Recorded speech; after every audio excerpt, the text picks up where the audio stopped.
Wednesday, my dude.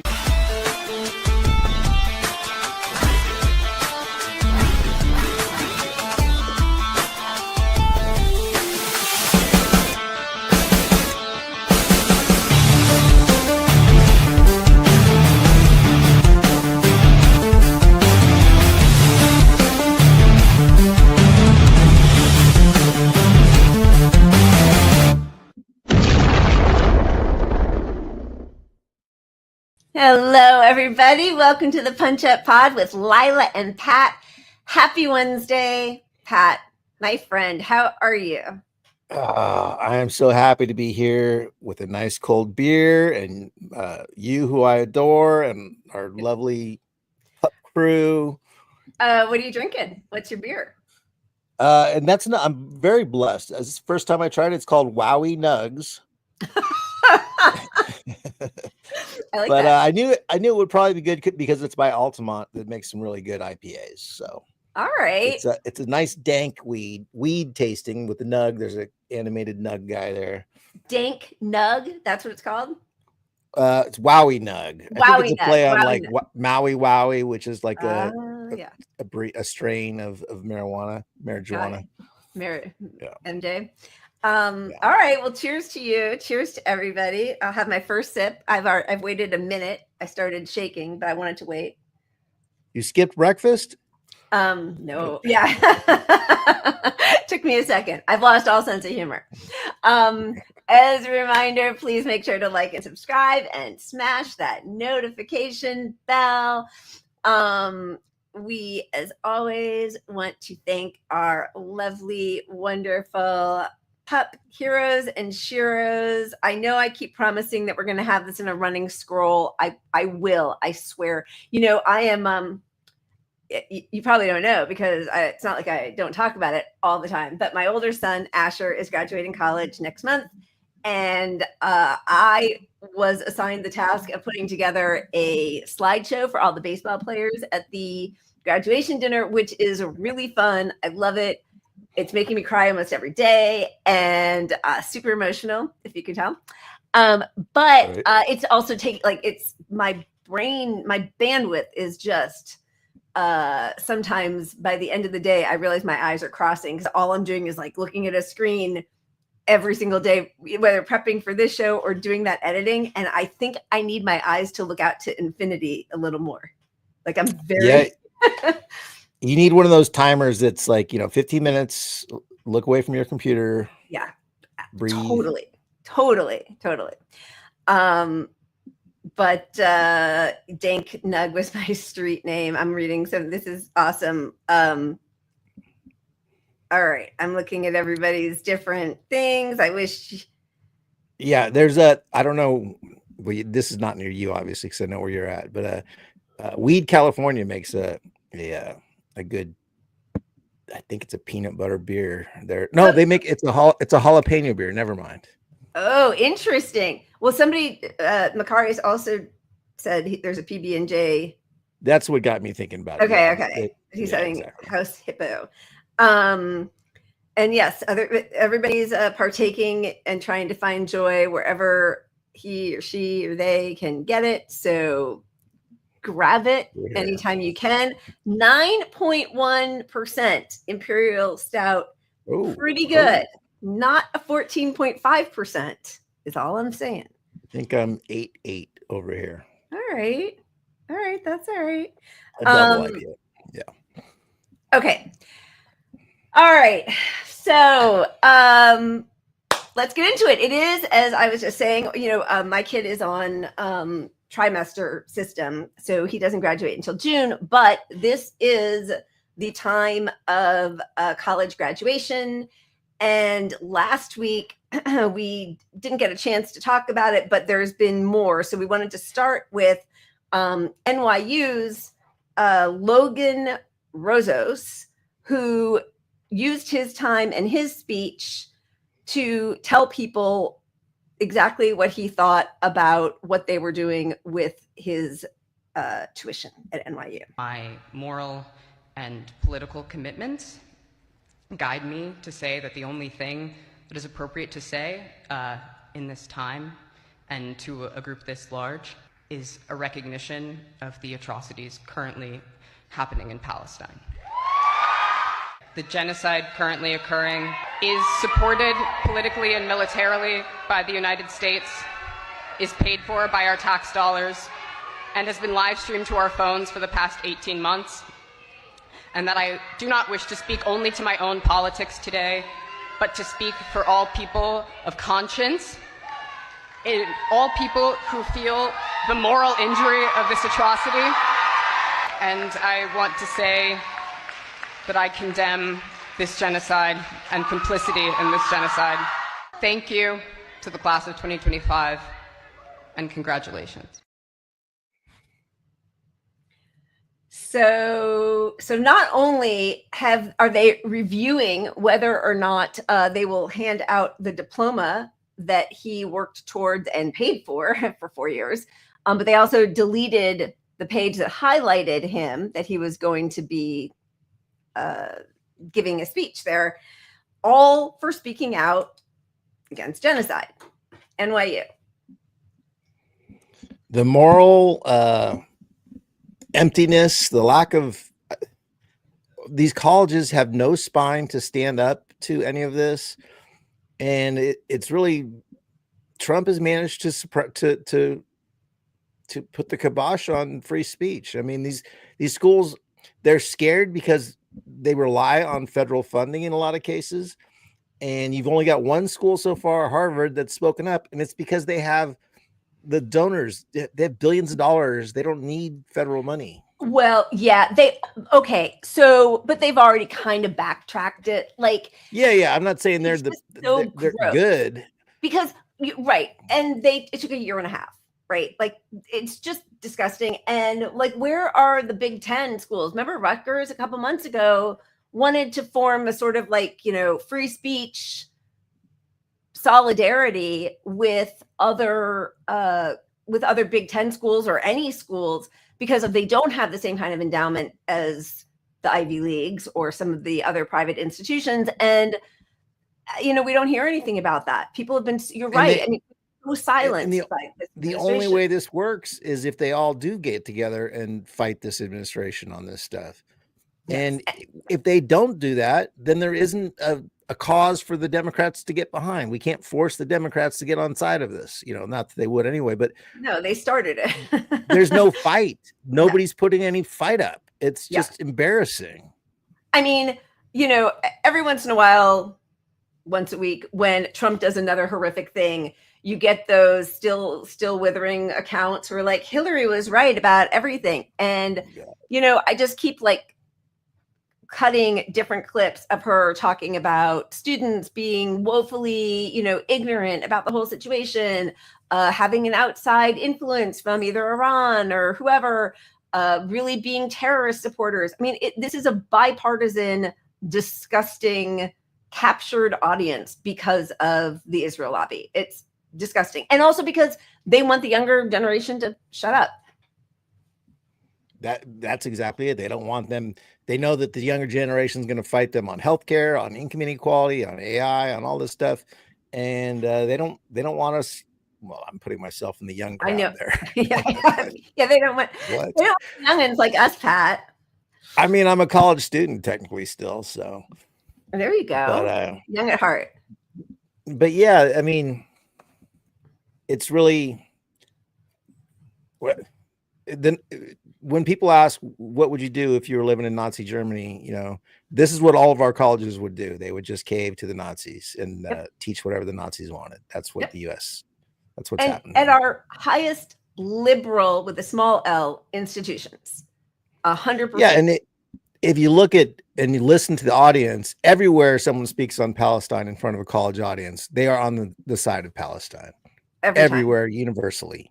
Yeah. And we're telling all these kids, the future of this country, don't talk about this, or we're not going to let you graduate your goddamn college. Yeah. Like, are we serious about this? Where, as we've talked about so many times, like Columbia touts its student justice movement and how their students were on the right side with Kent State and with, as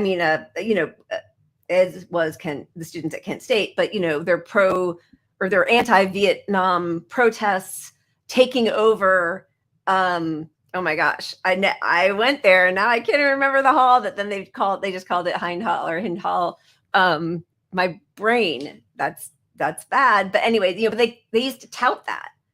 Like that's a part of the attraction to get people to apply to their school and to come to their school. But it's that, saying that, liberals are for every social justice movement except the one currently happening and against every war except the one currently happening. Thank you. Hamilton Hall. Yes, it's where my English classes were. And I was an English major. Very embarrassing. It was a long time ago. So, okay. We have to show the boss getting booed. Oh, yeah. I mean, there's so much in this cheers. So cheers certainly to Mr. Logan Rosas. And I hope, for whatever that degree is worth, that piece of paper, his diploma, I hope he gets it. Yeah, do you want to, because there's also a response from one of the stars. Yeah, let's show Zach. I appreciated that. I mean, I just love that he did this. So this is Zach Woods, who is one of the stars of Silicon Valley, who is a graduate of NYU. This week, my alma mater, NYU, heroically withheld the diploma of one of their students who used their graduation speech to speak out against war crimes. Bravo. And to that student, I ask, did NYU teach you nothing? Your values are for brochures and for marketing, not for real life enactment, you silly fucking goose. NYU is about impoverishing your family with ludicrous tuition bills while developing a severe addiction to ketamine and manga websites and falafel. It's about the romance of going to the Wells Fargo that used to be CBGB's and taking money out of the ATM and using it to buy ayahuasca from a finance major named Coldridge Eaton, or Eaton Coldridge, you'll never be 100% sure. And he claims he's a shaman because one of his nannies spoke Portuguese. So you follow Coldridge, or Eaton, into the dormitory that used to be the Triangle Shirtwaist Factory, where you do the ayahuasca and you have the trip of a lifetime until you spot in the corner a translucent little girl sitting at a loom. And she's giving you a very shitty and judgy look, which traumatizes you. So you go to the counseling center where you tell them about this horror and you're put on a list and suspended because you're a financial liability and a suicide risk because the shitty loom girl told you that you're living an expensive, empty cliche. That is the magic of NYU. Not speaking out on behalf of a helpless civilian population under months of brutal siege. Shame on you, student. Bravo, NYU. May you continue to be a shining beacon in the darkness.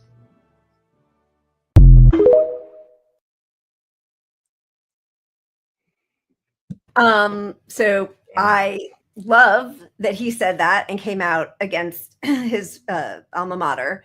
Not to be outdone, a week later, Columbia University saw their acting president, Claire Shipman, come to the stage and take a lovely drubbing. Good morning, class of 2025. I know that many of you feel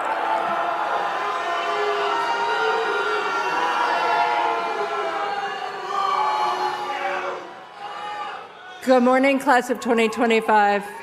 I know that many of you feel some amount of frustration with me, and I know you feel it with the administration.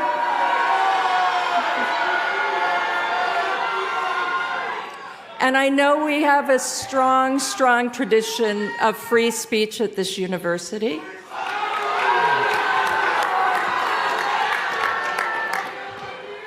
And I am always open to feedback, which I am getting right now. The work of your generation will be to shape these interesting times, to define the values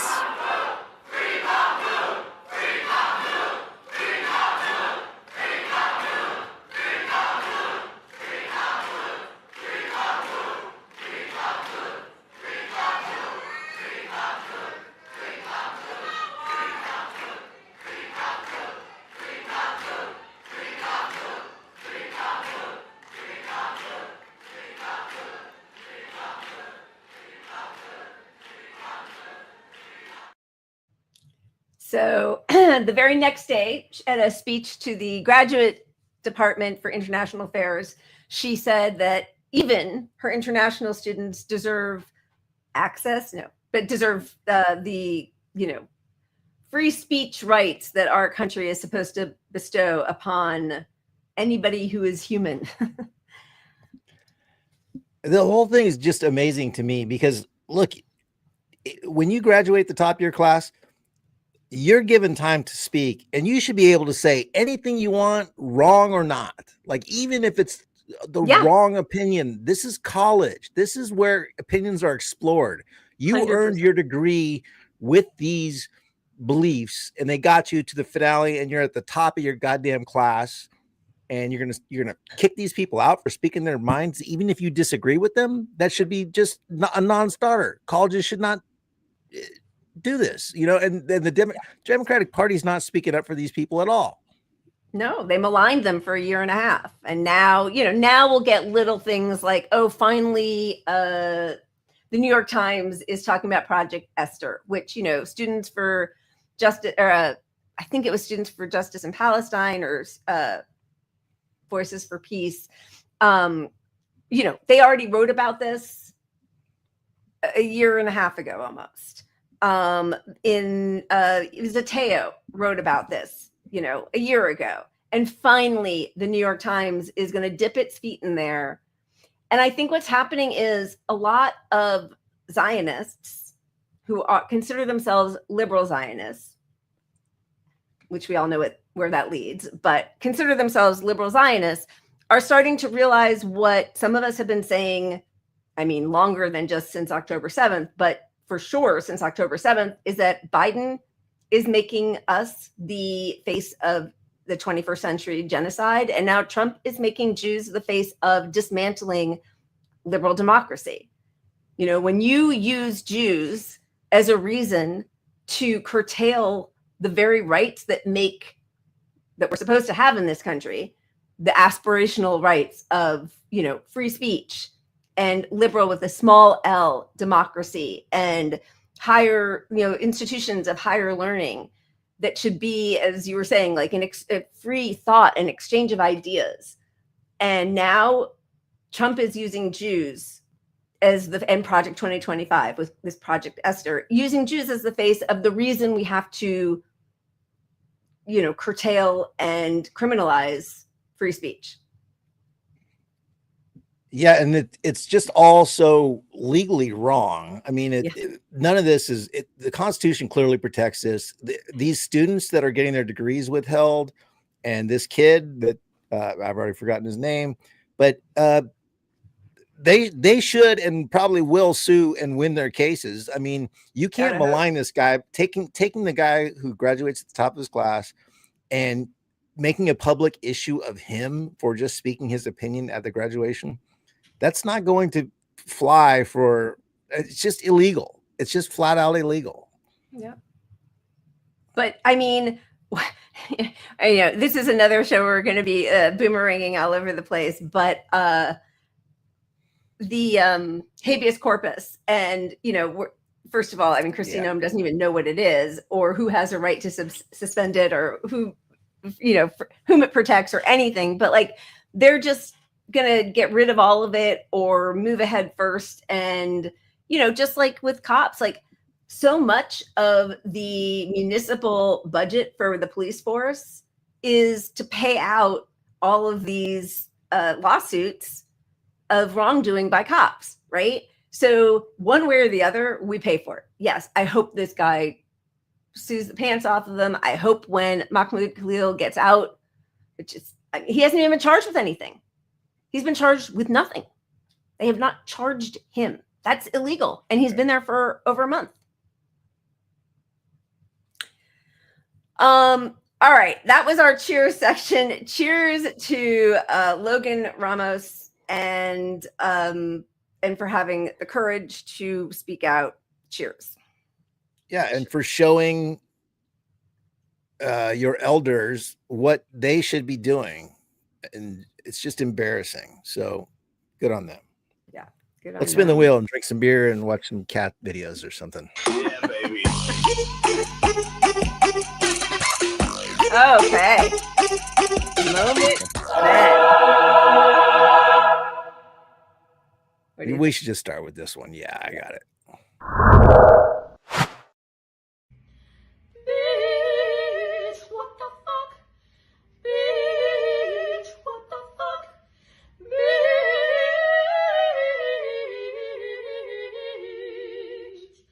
Bitch, what the fuck? Bitch, what the fuck? Bitch, what the fuck? What the fuck?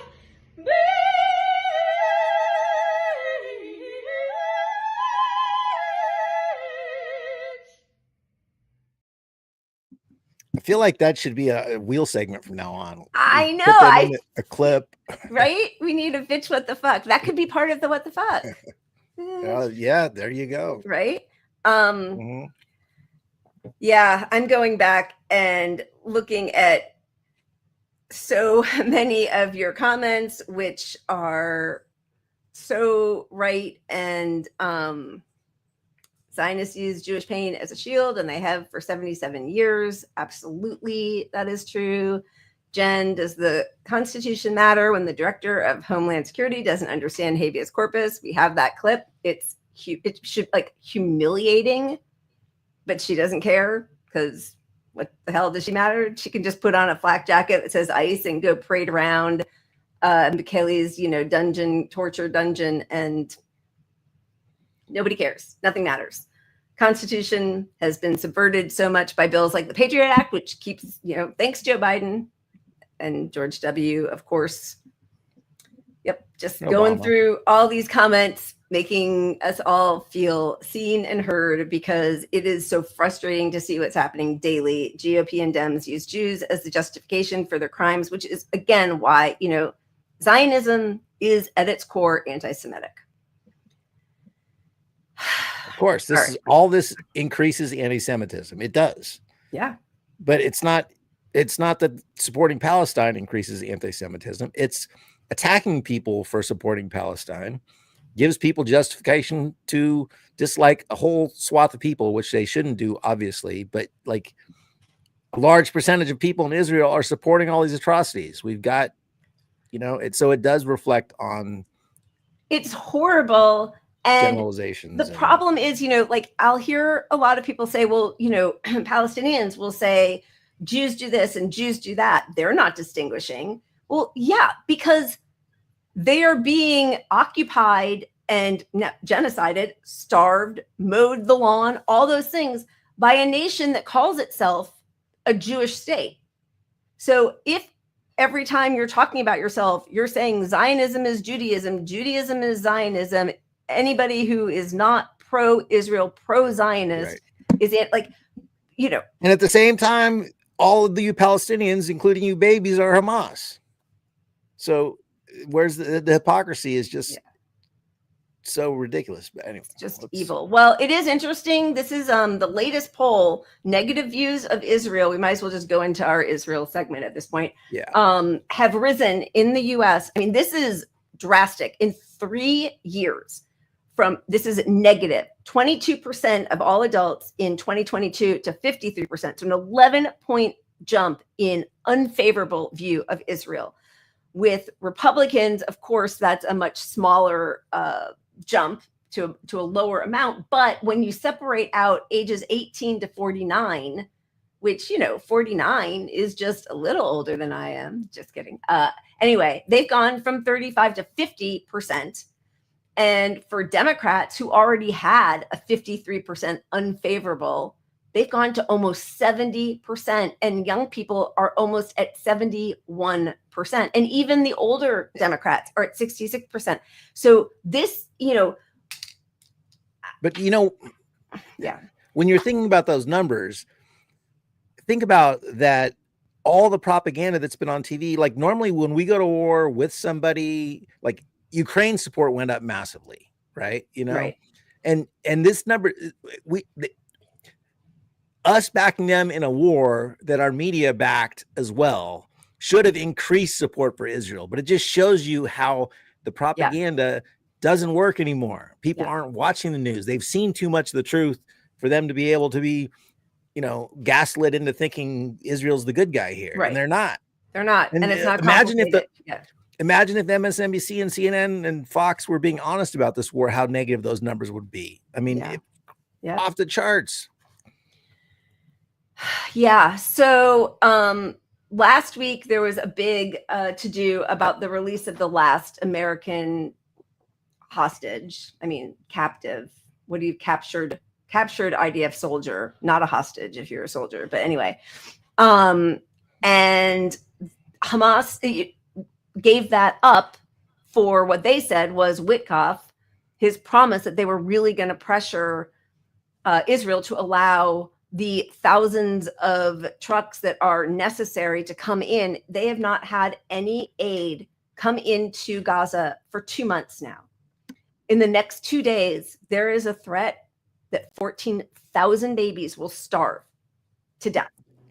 We're at 1 day. That was 2 days ago. And even for the ones who don't starve in a day or 2 days,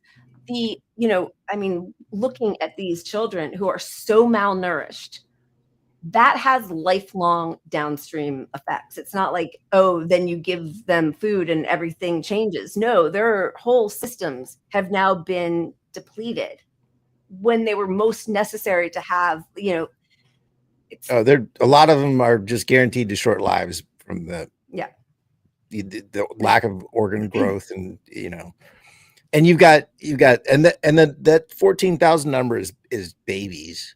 First off, babies. We're not just talking about people starving. 14,000 babies. You've got over 10,000 people who've had no cancer access to cancer treatments. Well, because all the hospitals, by the most moral army in the world, has bombed and destroyed all the hospitals. And as you were saying, who's the bad guys? It's complicated. This is on a national channel 14 in Israel. Every child, every baby in Gaza is an enemy. The enemy is not Hamas. We need to conquer Gaza and colonize it and not leave a single Gazan child there. They are now publicly admitting that the aid that they allowed in, which they are finally doing, I think there were 5 or 6 trucks and where they need like thousands, hundreds every day at least. Smotrich, Gaza aid is just enough to avoid war crimes charges while we annihilate the strip. He says that humanitarian aid is only being allowed in so the world does not stop us and accuse us of war crimes. The goal, he insisted, is to conquer, clear, and stay until Gaza is dismantled beyond recognition. A few bakeries distributing pitas, a daily portion of cooked food. Citizens in Gaza will get a pita and a plate of food, and that's it. That's exactly what we see in the videos, people standing in line, waiting for a plate of soup. The purpose, he admitted, is not relief, but optics. It allows the world to continue providing us with international protection. We are annihilating everything that remains in the strip simply because it is one big city of terror. And then what they allowed in, one of the trucks. Oh, okay. I thought, of the 5 trucks that were allowed in 2 days ago, 2 trucks were just loaded with shrouds. Not coffins, shrouds, because it's just preparation for mass death. That's the aid. They are bringing in shrouds to mass bury the people they know they have forced to die. And even with all of this, when they poll Israelis last night, so this was, I Really Hate You I think he's Israeli. He's very vehemently anti the government, anti-Zionist, not just the Netanyahu government, but the Zionist project.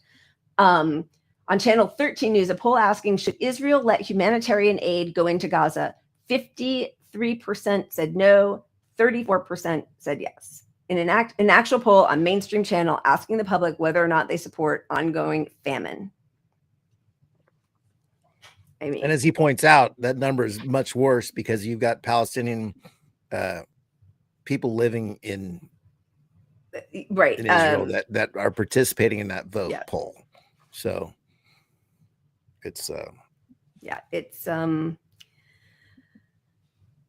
I think that is true. The karmic payback for this will be substantial on the world. I mean, listen, remember what happened when TikTok kids got a hold of Osama bin Laden's video statement on why he coordinated the attacks on the Twin Towers?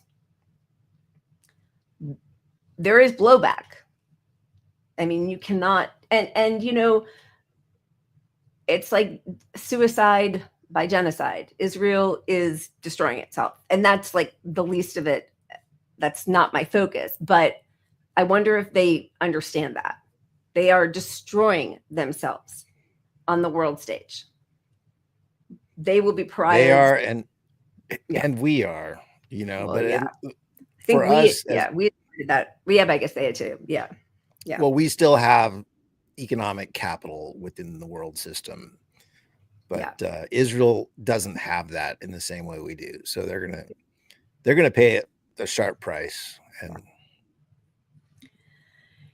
yeah, and you know, I'm sure there will be people who suffer who, you know, had nothing to do with it, but it won't matter because you know, but I think about like what we always talk about with like the inherent contradiction of capitalism. Like, how do you treat the people you need for their labor so horribly and deplete their economic resources so much that they're not going to be able to buy any of your products or rent, you know? And by the way, they have also had an inflicted mass death on them, whether it's COVID or climate or whatever, right? So like at a certain point, you're going to run out of workers, I guess, AI, and you're going to run out of consumers for your products, which is why nobody produces anything anymore. It's all just like moving money around. But like there is, you know, it's just like with Claire Shipman at Columbia talking about how we're known for our love of free speech and our social movement. Yeah, you are. And even though education there has become a side hustle and they're basically just this huge hedge fund taking money from all these billionaires, that money comes because of a prestige that they have. It's going to dissipate entirely pretty soon. But like, what are they going to do? Because nobody's going to invest in these universities or give them grants when they can't attract the, you know, supposed best and brightest from our country and from around the world. Nobody internationally should be coming to this country to study anything anymore. Of course not. If you voice your opinion on this war and you're at a college and you're a student from abroad, that's risking every dollar you put into your education. Yep. And then, you know, you talk about people going to college and seeing how ridiculously expensive college is, and the payout's not there on the back end anyway for the college. So, you know, this higher learning where you're paying, it's just going to be elite people who are buying degrees. And you're I not don't going to take think out that's $200,000 in student loans to go to some of these schools. Yeah. Like, and that's not going to attract the same kind of capital. You know, a lot of it is their sports programs. So alumni give a lot of money for those sorts of things. But also their science and medicine, technology. And those departments are getting unfunded by the government now. They're pulling all these projects without congressional authority to unfund them whatsoever, but they're pulling them. And these programs are like the cancer research, front and central, peak cancer research, peak COVID research, peak climate Scientology, peak, you know. Yeah. Just scrap all the data. But again, like there's that inherent contradiction of like, how much more can they just destroy the university whose reputation they rely on when they're fundraising? Because after a while, like nobody's thinking, oh, you know, all of these Nepo babies who go to these business schools, those people are not going to be solving any big problems or creating, you know, cures for cancer or global pandemics, right? Nobody's looking at the Kushners as people who or Trump's, you know, Barron or whoever the hell. Like these are not the people who were the ones whose brains were attracting that kind of infusion of money for research and development. Right.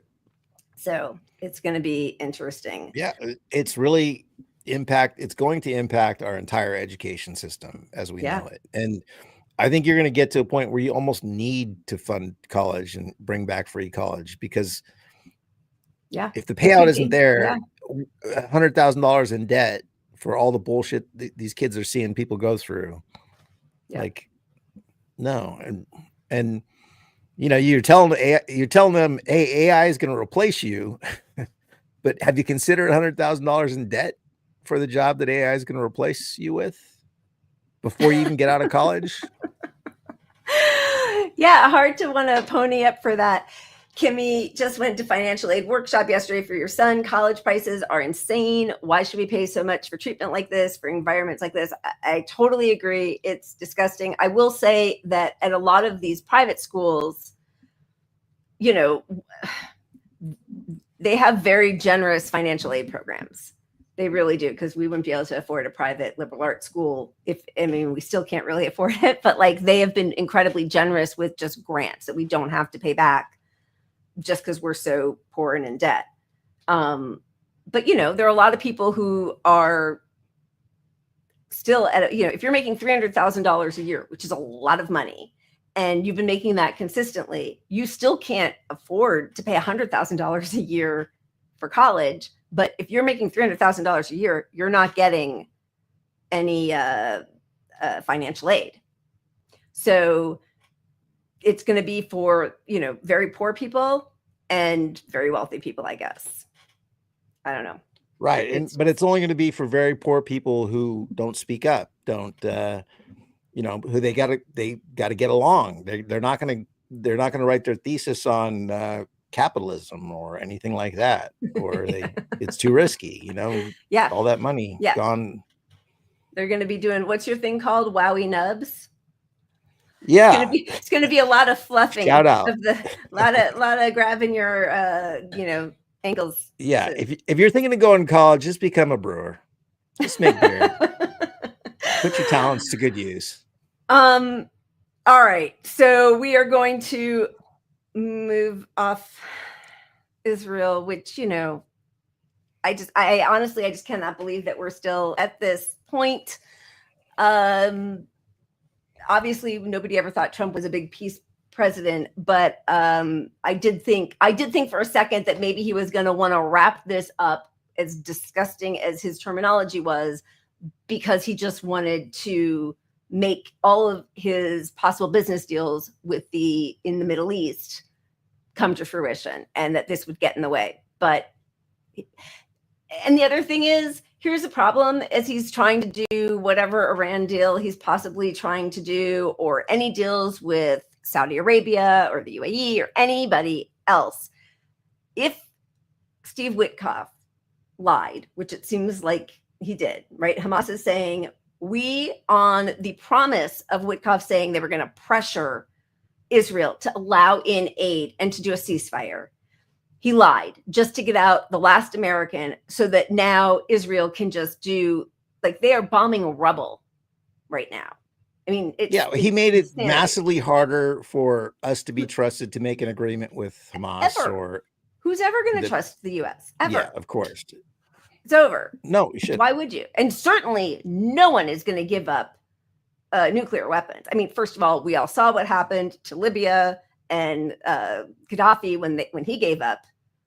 There's another, Hillary was right about everything. We came, we saw, we killed, laughing like a hyena, watching somebody being sodomized to death on video for what? Because he wanted to nationalize their resources. And now they have the balls to say that they're thinking about Libya to relocate Gazans to.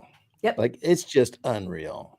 And calling it like the Libya plan for Iran. Why would Iran ever say that they'd give up their nuclear weapons, or that they wouldn't, you know, what's it called? Enrich uranium or do whatever. Like, there is no incentive to do that. Nobody should ever trust the United States. I mean, Trump backed us out of the deal we agreed to, and here we are. All right. Let's spin the wheel, and then we'll get back to it. So, doing it. Here we go. We're gonna jump back into something. Let's get a little more joy. Yeah, baby. I need to get it all. Yes, I need another glass of wine. All right. Well, I'm calling my audible, getting more wine, and I can't see you when I do this, so I don't know if you're the cups. I'll do it if you're not. 1 second. I got it. Okay. Perfect. Let's see. Calling your cats remotely. I bought that thing. I forget the name of it, but that spits out cat treats and has a camera on it, so you can watch your cat. I still haven't hooked it up. You gotta take video once you do. I can't wait. Yeah, but here we go. Here's some of them. What are you doing? Hi.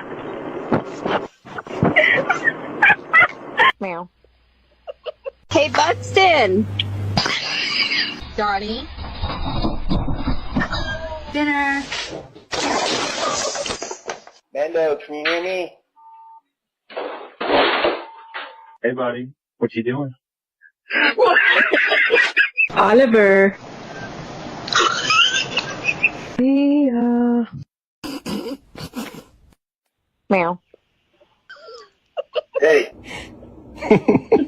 Frankie, it's Daddy. Oh my God. Excuse me, sir. What are you doing?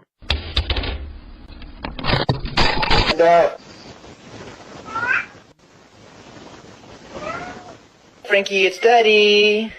Oh my God, that was so cute. I'm gonna. Bailey. Little baby. Hey, what are you doing?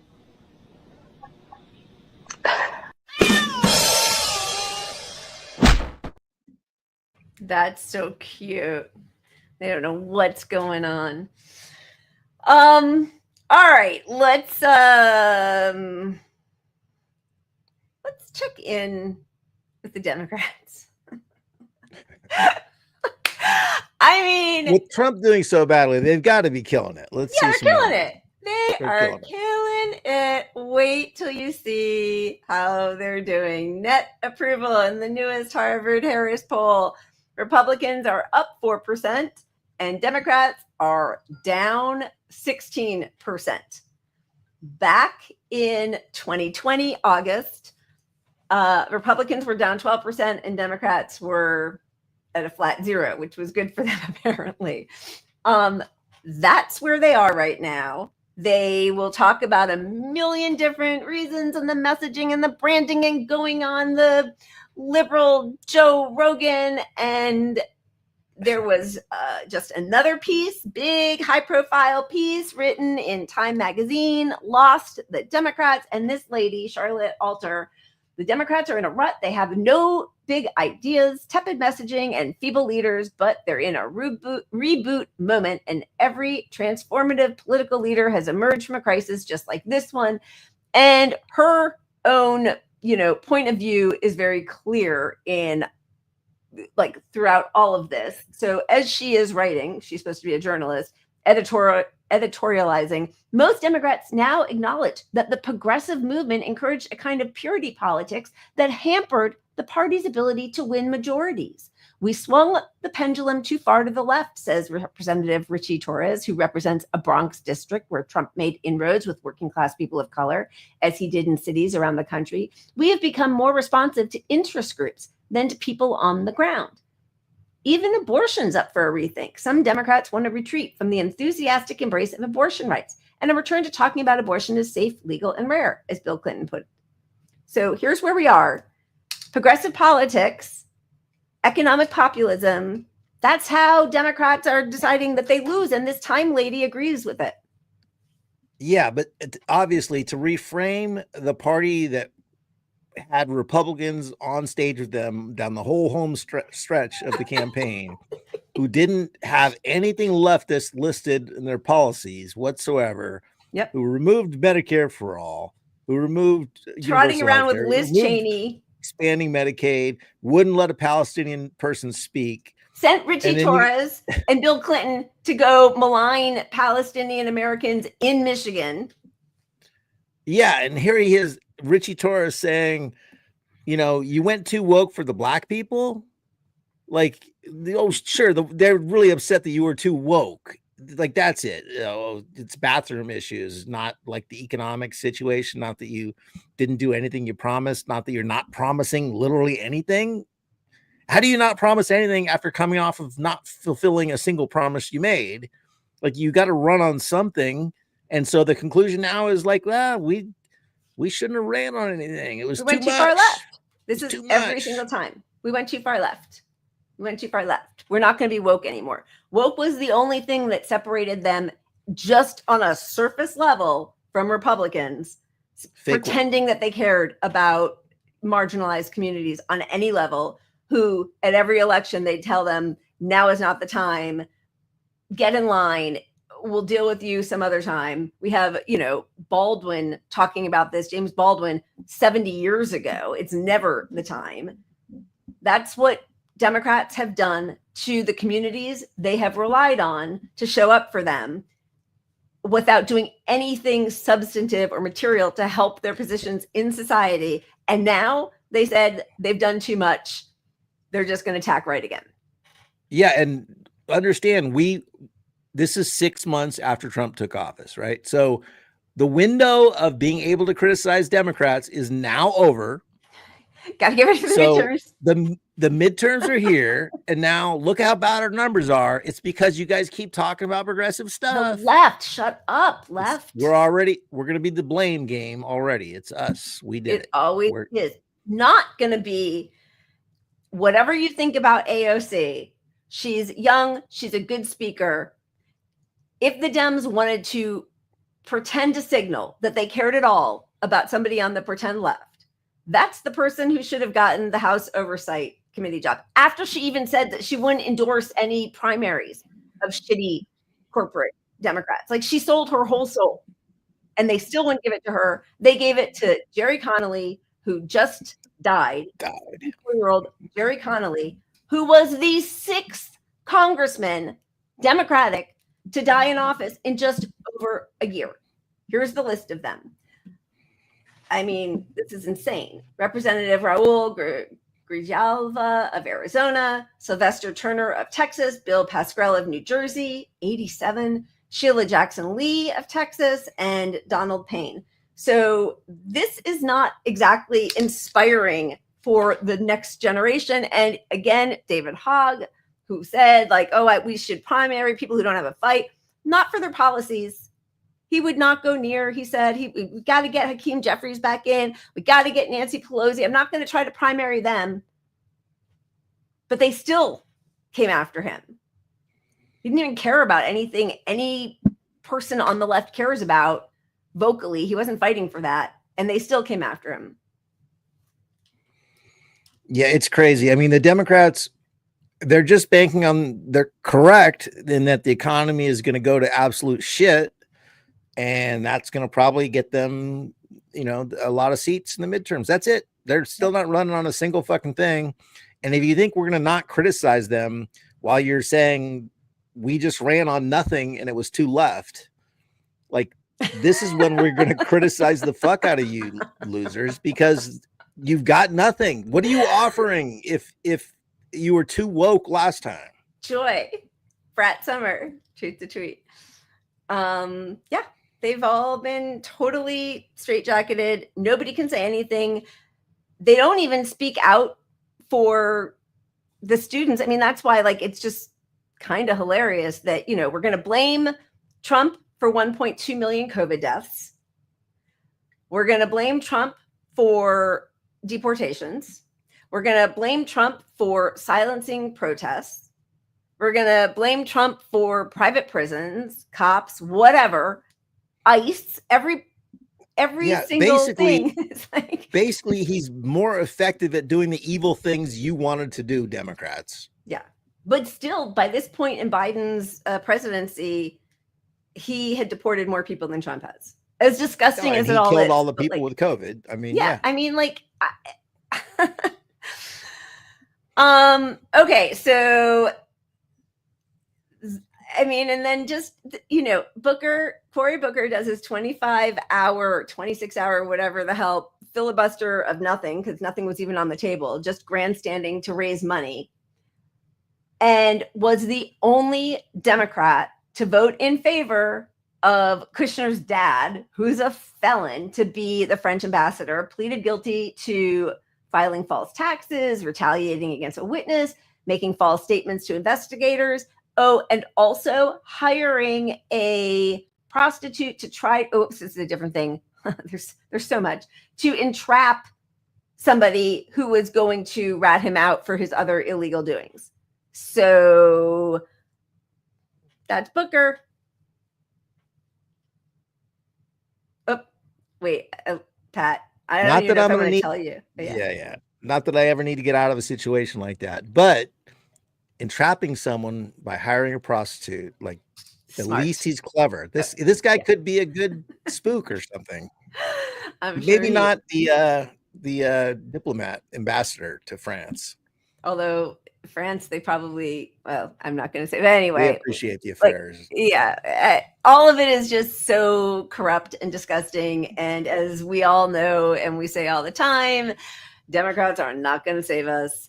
Democrats just voted to confirm 21 Democrats just voted to confirm Elon Musk's pick for the Air Force chief, who is accused of fixing a multi-billion-dollar satellite contract so it would go to Musk's SpaceX.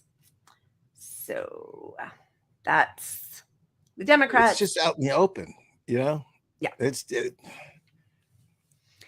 So in addition to all of this, the even bigger news, because it's sort of more sensationalized, because the co-author of the book hosts his own show on CNN and has not stopped hawking the arrival of his book, Original Sin. Jake Tapper on CNN has been talking about the fact that he is going to have this book come out and what he's going to share about it, as though he weren't part of the cover-up. But he's been talking about it now for 2 months. So this is him with Van Jones and David Axelrod, who ran Obama's campaign, was more vocal about it. I mean, there's always been friction between Obama and Biden anyway, but yeah. And obviously, if in case you don't know the story, it's an expose on how much the Democratic Party knew of Biden's decline. Who knew it and didn't when? Talk about it. Yeah, exactly. Which was all of us who had eyeballs not bleeding out on a national stage in 2019. We all knew. So it's ridiculous that they're putting up this pretense. And not only did we all know, they all pretended to know when Biden wasn't going to be the nominee because he wasn't going to win the primary because Kamala was going to get it. So they were all critical of pointing out the same things we were pointing out for a brief little window. Yeah, after denigrating us. Maybe. Yeah, exactly. So this is, I mean, there's just a whole list of people, but part of the reason that nobody wants Democrats is because they've canceled 3 primaries in a row and they lied to their constituents who wanted a different candidate. They handed the power over to Trump twice. So Van, I remember how emotional you were in the immediate moments after the June 27th, 2024 debate because of what you saw on the stage. And with all this new reporting coming out, and I should disclose that I gave both of you copies of the book so you would have a little bit more information. Do you feel like you were duped, Van? Like, how do you feel? First, this book is extraordinary. I don't care who you are, left, right, or otherwise. Anybody who cares about this country and about just the dynamics of power, this is the emperor's new clothes playing itself out in real time. Everybody knew, but everyone was afraid to say, except for David Axelrod for 2 years, that something was wrong here. And so, I was shocked. I love Joe Biden. I don't like him. I love him. I got a chance to work with him when I was a part of the Obama administration and loved him more every day. I was shocked to see his condition when he came out, and so was the world. And that wasn't the first time he was in that condition. The book makes it very, very clear. There are people who knew and said nothing. And that is a crime against this republic. And I think the Democrats are going to pay for a long time for being a part of what is now being revealed to be a massive cover-up. Can I tell you one guy who knew and said nothing? Jake fucking Tapper. Jake fucking Tapper, top guy at CNN. He was too big. Look, even if you take Tapper's word and that he didn't know, how long has he been writing this book and didn't tell us? Just the book itself, like that had to be months of him knowing this stuff. And think if months ago we'd known some of this stuff, like that matters too. Like when Bob Woodward. Remember Bob Woodward? Sorry, go ahead. Yeah, go ahead. No, but since when are you allowed to be a journalist hiding news so you can sell a book? That's what they all do.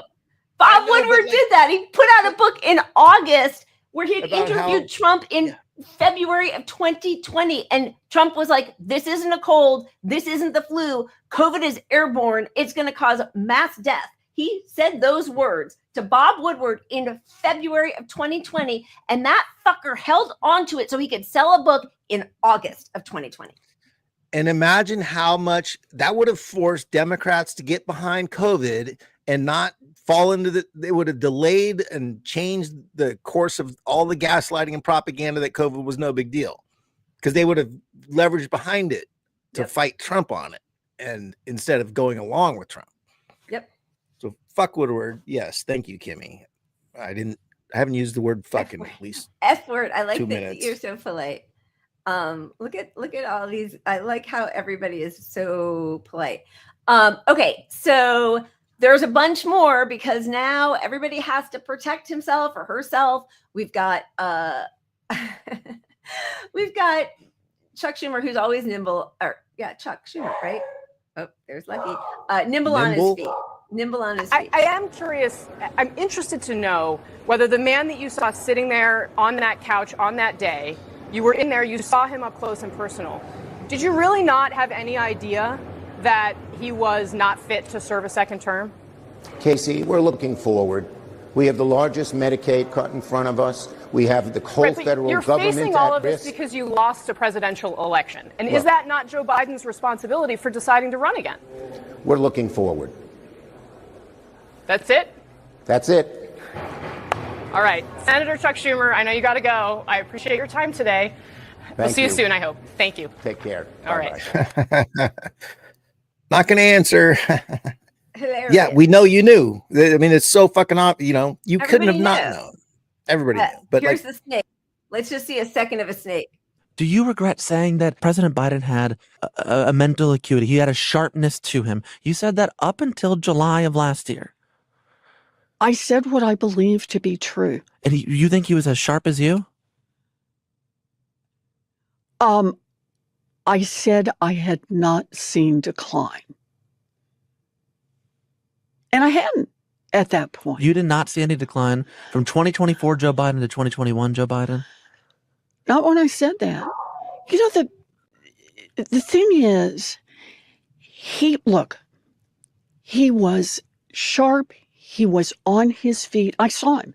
Live event. I had meetings with him a couple of times. Senator, on his feet is not praise. He can speak in sentences is not praise. All right. Fair enough. Fair enough. Look, it is, the question is, what are we going to do now? Okay. Look forward. And did you see her when he, like this, she's so vain, smug. He says, is he as sharp as you? And she was like, you're going to catch me in my lie now because I'm not going to say that, right? Like she can't even deal with that. These people, like, honestly, I feel like Tennessee Williams, like the mendacity. It is so, there's like the word isn't big enough for their repulsive lies. Because when you know that somebody, where we all knew from 2019, they talked about it. Andrea Mitchell talked about it. Joaquin Castro talked about it. Cory fucking Booker talked about it. We all saw him sundowning in front of our very eyes. They lied about it. You know who also talked about it? AOC talked about it. And she talked about it like he's sharp as a fucking tack. These attacks on him are crazy. He's a fucking, the progressives should have leveraged this as an issue. This is how you get power. You take power away from the establishment. You say, The establishment is protecting this guy because of his shitty views.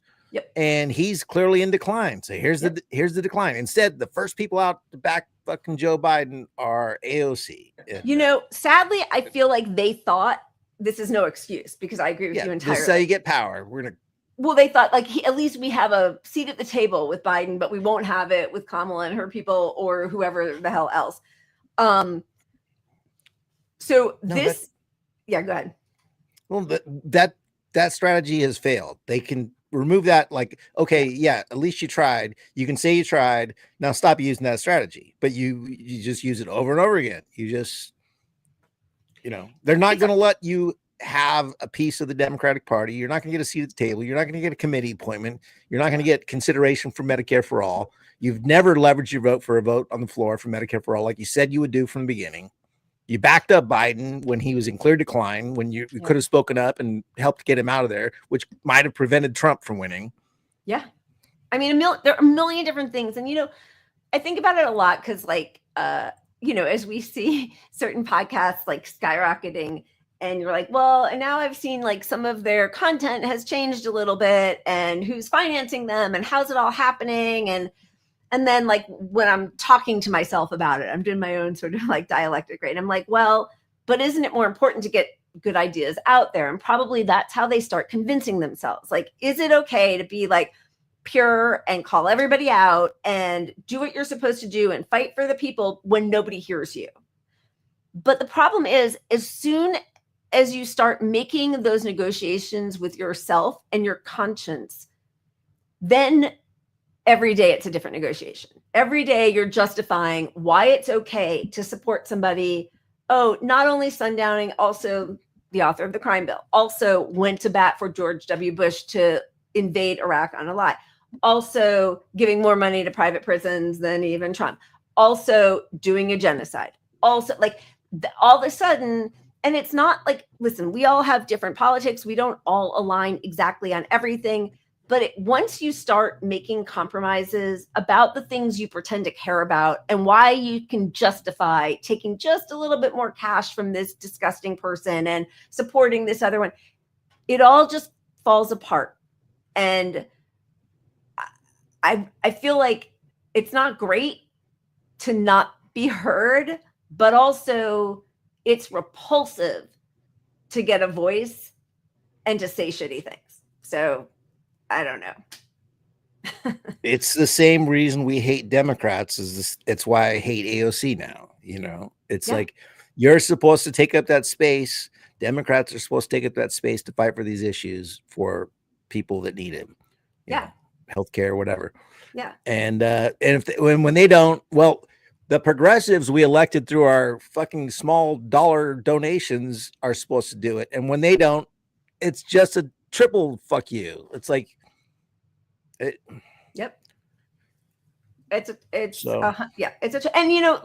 okay, so you say she doesn't take money from super PACs or corporate donors, but she supports a whole bevy of people who do. So what the fuck difference does it make, right? Like, okay, so this was a compilation of Tapper, who is now trying to hold all these politicians to account and call them out and reveal that they were part of, a cabal of people who were protecting Biden.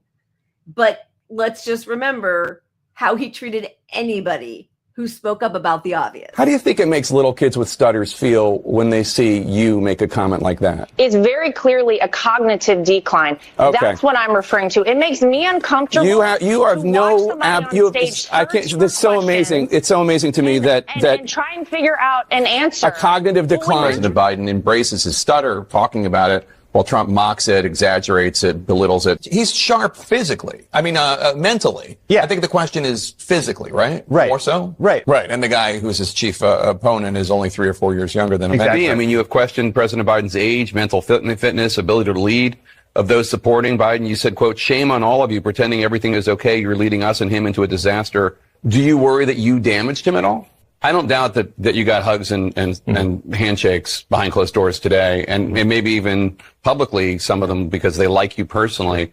But I've heard a lot of really nasty stuff about you from your Democratic colleagues. Sure. I mean, just like, what is he thinking? Exercise in narcissism. I mean, false claims to the Wall Street Journal about President Biden's mental fitness and acuity. He's 81, and his memory, you know, it doesn't seem great. It's not horrible, but I don't understand the outrage. Quote, behind closed doors, Biden shows signs of slipping, unquote. The Wall Street Journal is owned by News Corp, which is run by the Murdochs.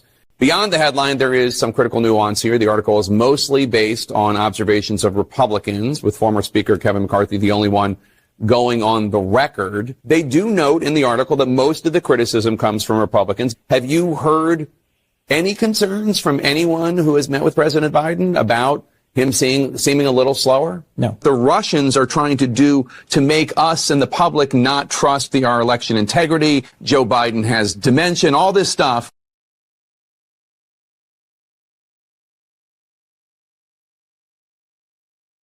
Yeah, the Russians. It's the Russians. Unfortunately, that Grabian account is far right, you know, so they're putting this all together. That's what we took the compilation from. So thank you for putting it all together. But their politics aren't my politics. But of course, that's Tapper. That's how he behaved as a journalist for 4 years. For 4 years. And I know some of this overlaps him writing the fucking book. So eat a bag of dicks, Jake Tapper. Yeah. Yeah. 100%. Yeah. Okay. So what's interesting though, is that people, and we won't show the whole clip, but like Beto O'Rourke, like people are coming out now and making Biden, because Democrats will never embrace the economic policies or the anti-war policies, the pro-labor policies that they need to become the party of what we used to imagine Democrats being years ago, even though we know it wasn't entirely that anyway, but they'll never do that. So now, you know, they're looking for a podcast guy. It's that, what is that? Brian Thompson, whatever the hell. I don't even, Thomas, you know what I'm talking about? This guy over here. Yeah, that they keep saying is outperforming Rogan or something. And I'm this guy. I still haven't seen him. So how is this possible? Tyler Cohn or something? Brian Tyler Cohn. Where's his name? Anyway, whatever. Yeah, Brian Tyler Cohn. He's just a big lib. He's like part of the whole like Josh Marshall and Talking Points memo. You know, like they're very centrist and just whatever. Anyway, but they can't come up with a way to get young people, people of color, and the working class back on their side. So now the scapegoat for all of it is going to be Joe Biden, who deserves a ton of blame. Of course, he's a disgusting, vile, genocidal, racist, rapist old man. I mean, just... Yeah, but it's just like putting all of Israel on Netanyahu. Exactly. You know, it's the same situation. It's like the Democrats are avoiding, they're looking past it. They're looking forward. Yeah, well, that's because you don't want to change, and changing it is a structural thing. That's not one person. But no, if they pin it on Biden, it's all Biden. That's right. Yep. That's right. So now you've got Beto O'Rourke. Just to be clear, Biden should not have run again. And to be even more clear, he failed this country in the most important job that he had. In fact, the entire rationale for his presidency the first time, and the rationale he tried to sell us on for his attempt to run for re-election. Only I can stop Donald Trump.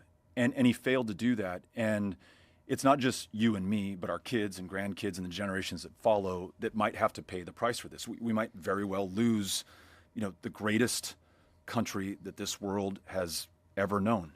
And it might be in part because of the decision that Biden and those around him made to run for re-election instead of having an open primary where the greatest talent that the Democratic Party can muster could be on that stage, to have a competition of ideas and track record and vision, and really excite not just Democrats, but the people of this country who did want change. I mean, if anything was clear coming out of 2024, they wanted change. And to literally run the oldest guy who many people accurately, to your point, said, I just don't think he is capable of doing this. And I know that I saw the Congresswoman and the Congressman on CNN saying he's running circles around us in the briefing rooms behind closed doors. It doesn't add up with what I'm seeing with my own lying eyes. I think that credibility problem is going to persist up until when Democrats say we fucked up and we made a terrible mistake. Like the pod He boys says- and Beto O'Rourke. Yeah. I was going to say, he says on stage with the most centrist propagandist wing of the Democratic Party, like they are the ones getting funneled millions of dollars to be influencers on the public. Yep. So you are the problem also. And also, where were you? Like it does no good. You know, it's that the book, I can't remember the author now of the book that says someday everyone will have always been against this, talking about the genocide of Palestinians. But yeah, I mean, here's Jake Tapper, not even, 4 years later, or even 2 years after castigating people who were speaking out against Biden's obvious decline, acting as though he had no part in it. There was the top guy on the top network for news. I mean, the absolute, the chutzpah, like seriously, the arrogance, I mean, like sheer audacity to hope that everybody doesn't remember. And also then, Beto, where were you? Like, where were you 4 years ago? We all saw it. Like, and there were a lot of us when everyone dropped out on Super Tuesday in 2020, when it was clear what was happening and that Snake Warren stayed in. We all knew they're clearing the path for Biden because they've been railing against Bernie for 5 years now. And like, there were a bunch of us who were saying, like, first of all, he's not the man of this moment. He's sundowning. There is a problem. We can't do, like, we've got to make a change. Nobody listens to somebody on Twitter like me, but Beto had a voice. Jake Tapper had a voice, but anything was better. And we all knew this. They would rather lose to Trump than win with Bernie. And that's who they are. Yeah. And I mean, fuck Beto also. I'm sorry. That's what I'm saying. Where the fuck was he? Yeah. Yeah. He was part of the Stop Bernie movement. Yeah. He got all this Democratic enthusiasm behind him because they knew he would be a sellout for sure anyways. They would have taken Beto. And remember Beto, he was just the jackass who would stand on top of desks and tables and kitchens and and he'd stand right next to your dinner if you're in a restaurant. He's like, his dirty ass shoes are in your lobster. And he swore and he skateboarded around. He was like, he was manufactured to be the kind of person that they thought burning people might go for. And it worked for some people, just like Tulsi Gabbard worked for some people, but he was a coward ultimately. Oh my God. Yeah. They're all cowards. It's so easy now to speak out about it. So it's a long clip and we won't show the whole thing, but we should just show a little bit of Tapper with Megyn Kelly because she railed against him today. Should I present it so we can stop it, or should I just put it on? Yeah, whatever works. Yeah, put it up so we can start and stop it. Okay, I'm going to do it. So that's going to take me a second. So give me a second. Well, let me show a video then. Let's spin the wheel and this will buy us some time. I think that's a good idea. Oops. Well, all wheel. Why not? No. Wait, what'd you do? You got to push the button on the wheel. Oh, I do. Sorry. I did everything. Pat, I did everything. It's all you. Oh, look at that. I just thought people were clamoring for it. You see, we heard you. Okay, wait, I'm going to do it. We had the drink wedge. Yeah. I know. You forgot about it? That's like the most important one. Okay. Now that it's smaller. Yeah, baby. We tried to like even it out a little bit. What? Okay. I'm pouring a bigger glass. Back on track. Lila, you're back. I'm back. back. Okay, wait a second. I've got 2 red glasses, and one of them broke in my hands the other day. Yeah, baby. That was God. Okay. Another puppet. All right. There we go. Should we go from cats to dogs? Let's do some dogs. Okay. Jameson.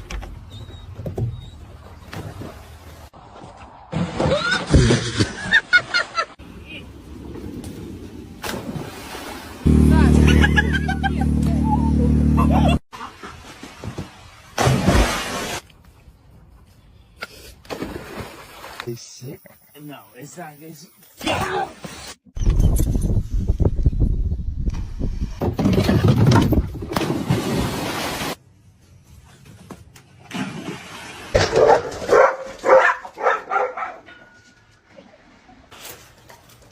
You like the... Oh!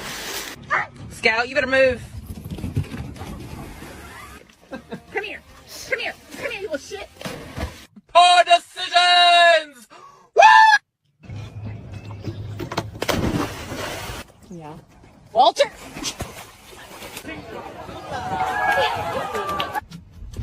Oh, yep, there she goes.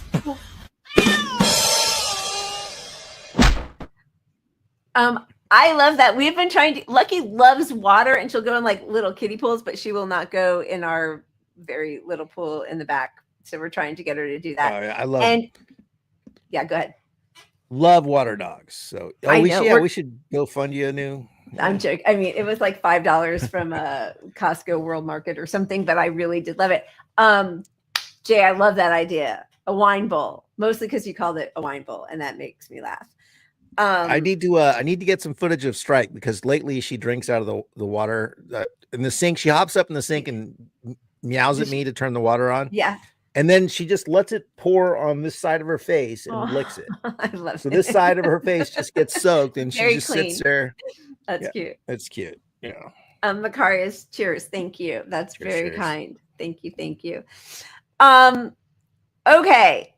So we're going to show a little bit of this only because it's kind of funny to be transparent about his health records in an interview in 2020. I did ask him about the fact that voters then he wasn't. thought that he was not transparent at all. No, he promised you that he would be transparent about his health records, and then he wasn't. And when you sat with him again, at all. including 1 month after the Jackie Walorski thing, you didn't ask him about it. You didn't follow up on the fact that he was falling up the stairs, that he was losing his train of thought regularly, that he was slurring, that he was incomprehensible, that he was getting lost on the White House lawn. You sat right across from him and you asked none of that, notwithstanding the fact that he had promised you he would be fully transparent about his health issues. You know as well as I do that there's a way of, you can say, hey, there's this poll on your age, or you could say, you just forgot that Jackie Walorski was dead. You asked where she was moments after watching a videotape tribute to her. You lowered the flags at the White House after she died.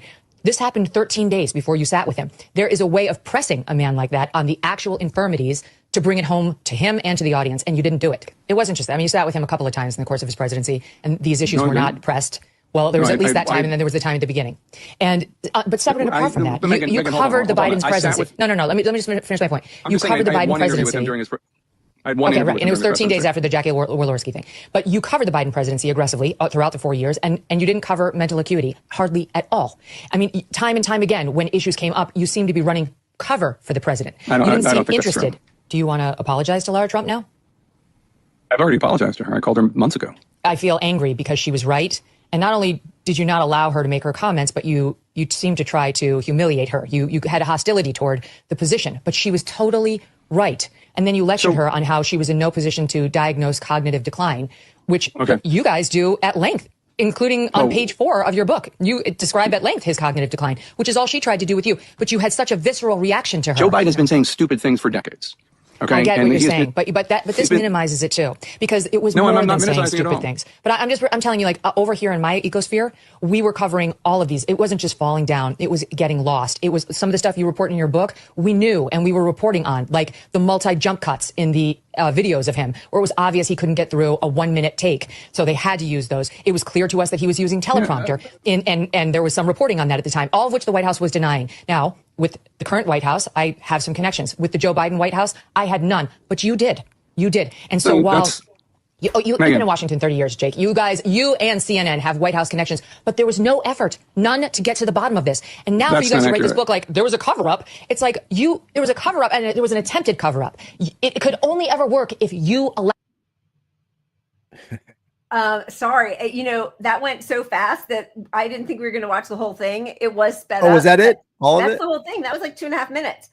I wanted like 20 more minutes of it. I was eating it know. up. And I hate Megyn Kelly as well, but goddamn. We all do, but like she's calling him out. And I feel a lot like when the liberal media calls out Trump people. That I want that energy for everybody in power. Like everybody deserves it. It sucks that it's always just, partisan, because they should not be friends with anybody in power. None. That's just nothing. But it doesn't work. There needs to be an animosity and contra, what am I thinking of? Contentiousness. Like, if these are not your friends, you're supposed to be holding power to account. You're supposed to be revealing secrets. That's the whole point of journalism. If you're just doing puff pieces, you're a Hallmark card. Like, why do you exist, Jake?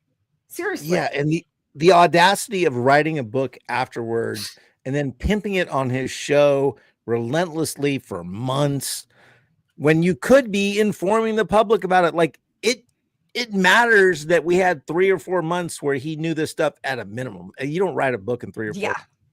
Let's call it 6 months. So, well, let's say he didn't learn anything about until Trump became president, right?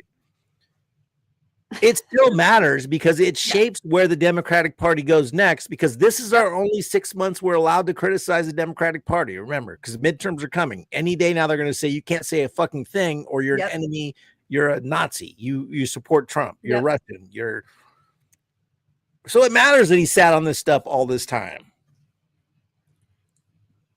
And also, if you at all care that your profession, which he doesn't deserve to be part of, but whatever, is completely like corporate media, they've lost all of their viewership.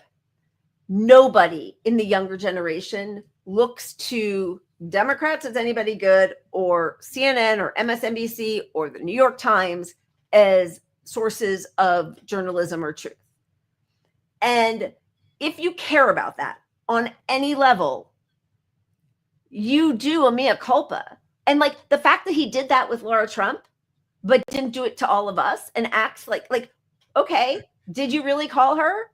Yeah. If he did, then when was that?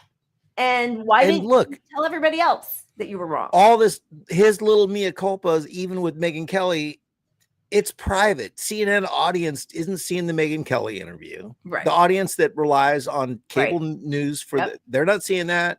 Yep. They're just seeing him push the truth now. So they're like, oh, the truth. Tapper got the truth. Good shot. But not Tapper lied to us for fucking ever. Yeah. Where's the apology? Like, make it public on CNN. We don't have the kind of money or power that Laura Trump has. So why would he apologize to us or his viewers? Anyway, after all of the, brouhaha and pushing it on his show forever. And, Jon Stewart did a really funny bit yesterday, but it went on too long. And we just cribbed James Lee put together a very quick compilation, but the Biden camp took a shit all over Tapper's parade. So here we go. We're back with breaking news in our politics lead and a brand new excerpt from my upcoming book with Axios' Alex Thompson. It's called Original Sin. I'm not sure if you've heard of it. It's on Biden's decline. It's called Original Sin. I'm sure you've heard on May 20th. That's Tuesday. Original Sin. That's coming out in 3 weeks. On May 20th. That's just 19 days away. In 1 week and 1 day. Coming out in just a few days. Comes out Tuesday. You will not believe what we found out. The timing of former President Joe Biden's cancer diagnosis is certainly dramatic, coming on the eve of a blockbuster new book about his health and his time in the White House. Whoops. First of all, blockbuster. Like, who's buying that book? Only a moron lib in like Good these God. 90s or whatever the hell. Like, we all knew. It's not Blockbuster. We all knew. They all knew. I know people who worked on Biden's campaign in 2019. They knew. When I tried to tell my friends, they told me that it was Russian talking points, and, you know, the list of people who defriended me in 2019 and 2020 is long and growing longer. We all knew. Yeah. So it's not Blockbuster. It's bullshit. But I do appreciate that. In a way, I appreciate that he wrote this book, because when I talk to my lib friends, I can point out that Tapper was covering for all of Biden's inadequacies, as was CNN, while they're now admitting this all happened. So, like, Tapper's writing a book saying I was right and us progressives were right, and we were telling you he can't win because he's not going to win because of the decline that everybody knows about. And you were saying we're Russian and we just want Trump to win, or whatever.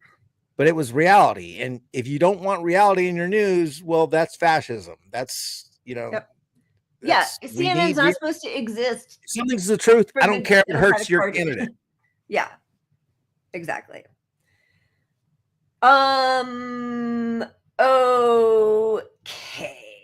let's just see. So he has, so that's the newest news. Sorry, I lost track for a moment. Biden has aggressive stage 4 prostate cancer, which has spread to his bones. So We should have set this up as a timeline cleanse. Sorry. That's cruel. But no, I mean, it's not. Listen, his legacy forever. I mean, God, there's so many things. Like, the latest is genocide, which is, I mean, does that trump every genocide at home with COVID, genocide abroad with Israel, Yeah. losing to Trump and everything that happens with Trump because he covered up his ego to run? destroying generations of Black and brown people in our country while protecting his son for the very crimes that he was caging people and throwing away the key for, what that does to people's lives, their children's lives, their family, their community. Like, he is a disgusting, repellent, vile, genocidal piece of shit. So, yep. So stage 4 is too kind. Well, I'm just gonna say that. You're right. And you know who agrees with you? Stage 9, was it? I don't know. Everybody, but it's given just about. And it takes a long time to get to that situation. Now, I think, to get to a stage 9, I think that if you take a look, it's the same doctor that said that Joe was cognitively fine. There was nothing wrong with him. Well, he said, if it's the same doctor, he said there was nothing wrong there. And that's being proven to be a sad situation. And the auto pen is becoming a very big deal. The auto pen is becoming a big deal because it seems like that maybe was the president who ever operated the auto pen. But when they say that was the auto pen. Yeah. So now they're going to go back and Trump wants to negate or not abolish, but, take away every single executive order of his. Stage 9 auto pen, who was really signing it. As many people, and again, Biden's getting entirely thrown under the bus here. Like, I think probably his team thought that they could garner some sympathy on the eve of Jake Tapper's, Exactly. who knew and when, right? So now they're going to tell us that, but they've known for years that, when you were president of the United States, even if you don't divulge it to the public, which nobody does, but he's got the best medical teams in the whole country. He is constantly being watched and examined. They have known this for years. And so they accused us of all these evil things, Tapper among them, by saying, oh, his stutter, you're calling it a mental thing. Stutter. It's just a stutter. He It's says a stutter. some things. He gaffes. Right? Yeah. So they knew behind the scenes, and this includes the media and Tapper and all these guys. They knew that he was losing internally. They knew that the numbers were terrible for Biden. He had no shot at winning. They knew that he had cancer. They knew that he wasn't mentally there. They knew the sexual assault stuff was all accurate. Like, but the bottom line is they knew he couldn't win. So like, this book just kills me. I want to hit Tapper over the head with his own book a million fucking times. Well, I hope it's a total, like, I hope it doesn't sell at all. It will. It's huge already. How in the world? Why would what are you buying? Like, we all saw it. What are you talking about? Like, what's he revealing? So stupid. God, I hate these people. It is. I mean, and it's all unnamed sources. You know, it's just like, still now nobody will speak up, right? Nobody's talking about it. Nobody in the party will own it. Best you're going to get is, I'm looking forward, like Schumer said. That's it. Never look backwards. Never look back. That's why we didn't prosecute the people who tortured some folks. That's why we, disgusting. Okay. Moving on. Should we do a quick spin before we get into our big, beautiful bill? Can always do a spin. You got to spin when you're going to talk about the big, beautiful bill. Yeah, baby. So we out of? We have those. I think we have one more. Luckily, thanks to Truth to Tweets. I don't know which one of these are Truth to Tweets, and probably we follow a lot of the same accounts. So pardon if we don't always give you your due credit, but thank you if this is one of yours or if any of them have been. Yeah. Always appreciate people sharing these with us because I'll watch them anyway, even if they don't make the show. Pounce, pounce, pounce. Yes, boom, found him. Kurva! Oh my God, who ate the pizza? No way! Oh my God!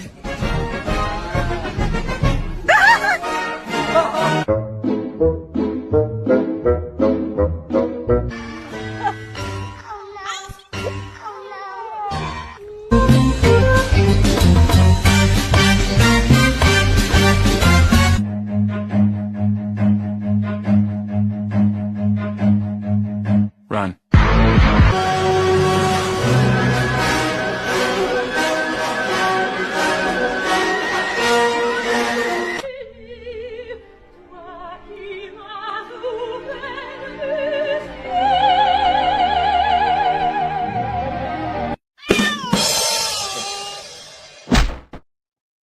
So it was all funny, and then all of a sudden I was like, "Oh God, bird flu everywhere!" Right? And seeing people raw dog those fish is disgusting enough to me. There's a lot going on there. But that's a good That's video. like That's some pretty Swedish. I have Swedish relatives, and they always are eating raw. I mean, not raw cooked, but like flavorless fish like that. But it's not like smoked or anything. The sardines. I'm sure those are. I don't know. I like there's flavor there. There's flavor. I like tinned meats. Tinned fish. Isn't that terrible? All right, let's see about this big, beautiful bill. So, having accomplished nothing except for continuing the flattening of Gaza and allowing it even more to spread to the West Bank, Trump wants to get down to serious business, which is his big, beautiful bill, which will basically be a huge transfer of money from the poorest people in our country to the wealthiest. And they know exactly how popular it's going to be.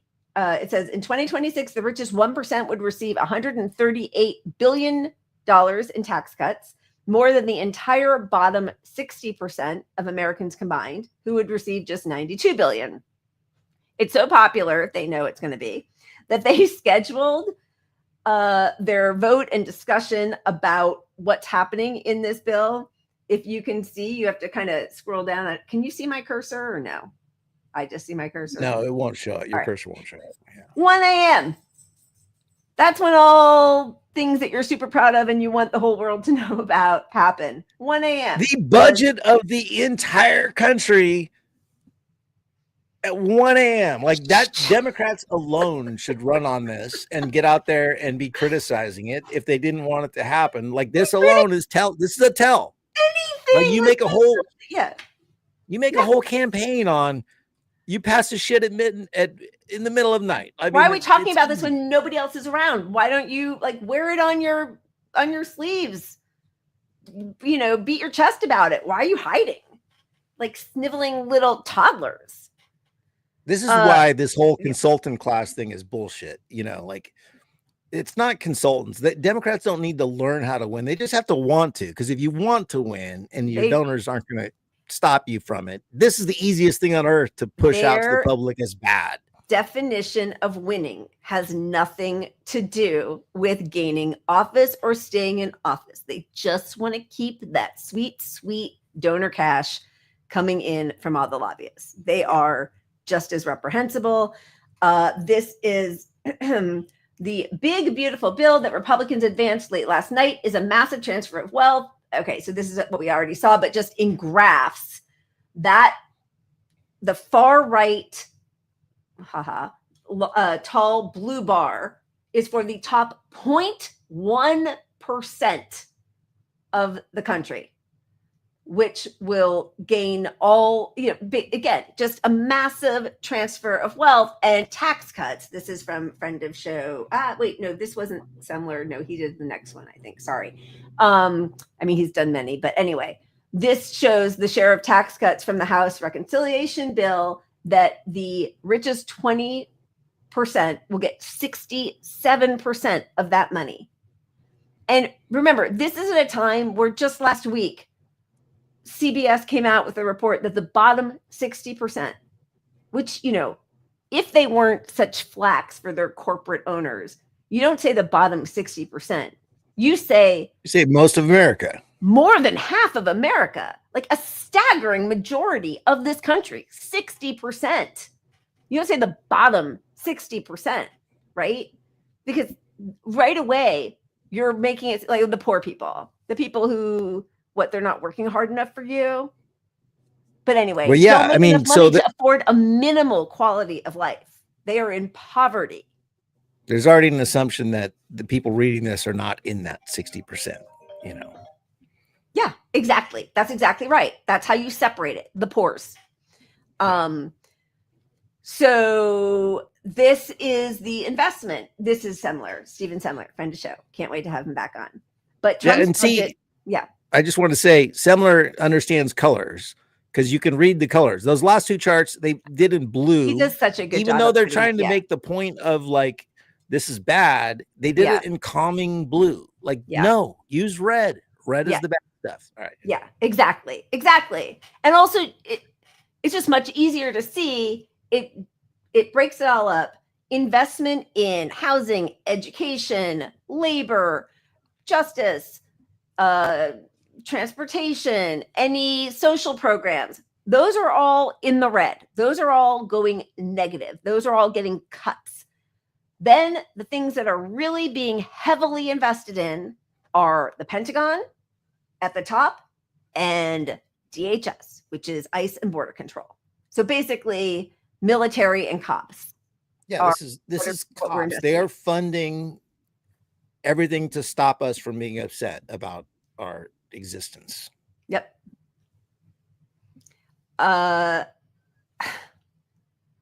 Sorry, I want to read all of your stuff and I love all of you guys, and especially when we're both right. I love it. That's so great.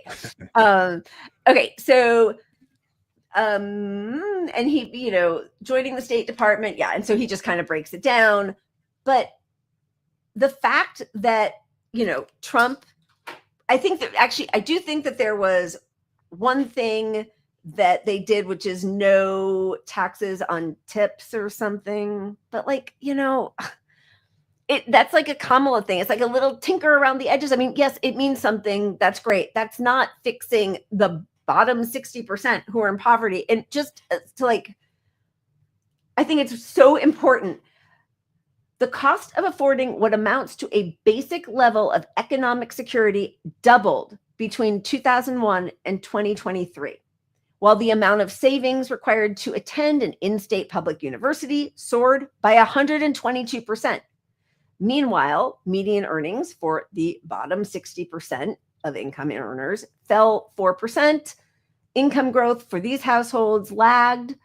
the gap between how much low-income families earn and how much they need to afford a minimum cost of living is expected to keep widening. Interesting. I wonder why. It's growing because the items that go into the basket of goods and services that make the minimal quality of life, and when they say this, that's housing, food, healthcare, education, the car you need to get to work, the phone that they try to pretend like, oh, we're all so fancy because you've got a phone. You need to have a phone that connects to the internet. Like, these are just the basics that we all need at this point. Internet. But those things are inflating at a higher rate than wages are inflating. And everything is in the passive tense, right? They're not saying price gouging and CEOs pays going up.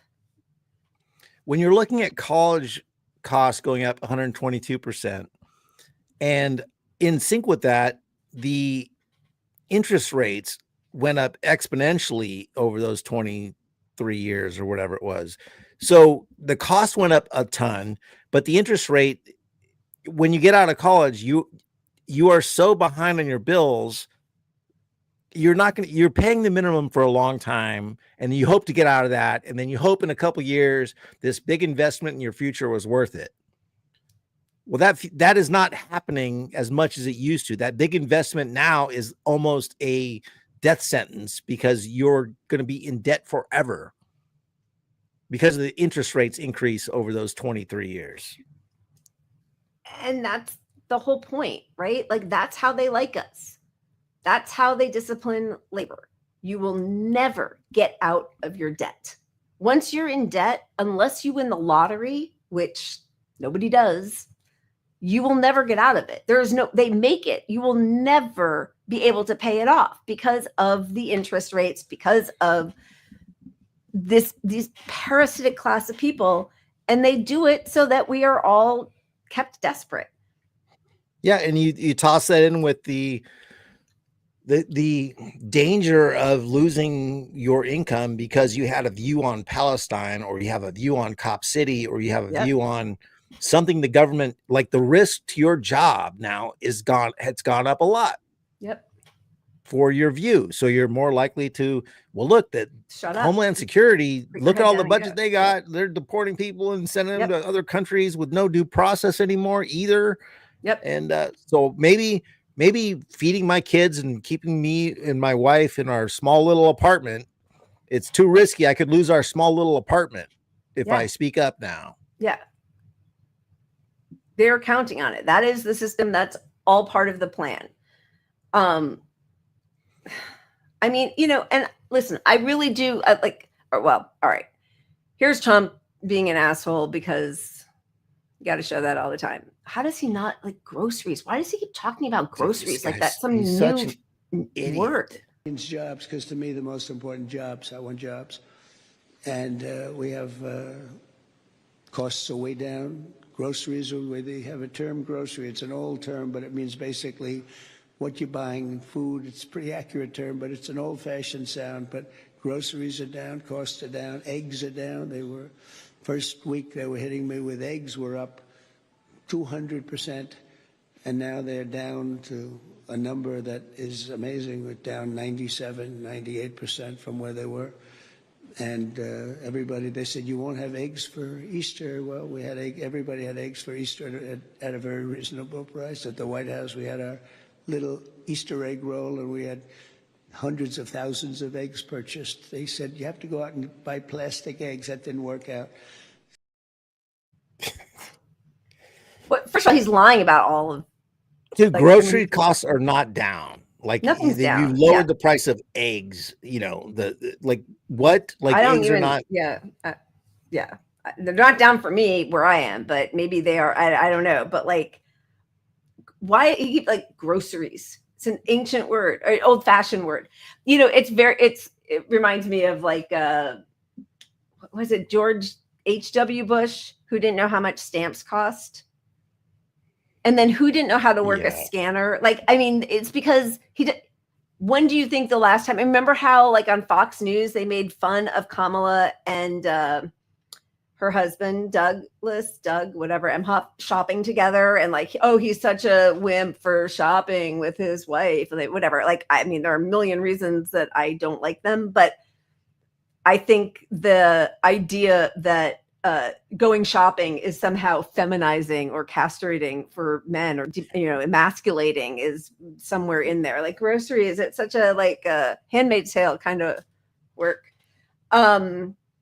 Thank you to I don't like saying it out loud, but thank you to Big Dumb Animal for the super. Big Dumb Animal. That's thank you. Hey, I'm proud to be a big dumb animal. Well, I mean, short yeah. big dumb animal, but still.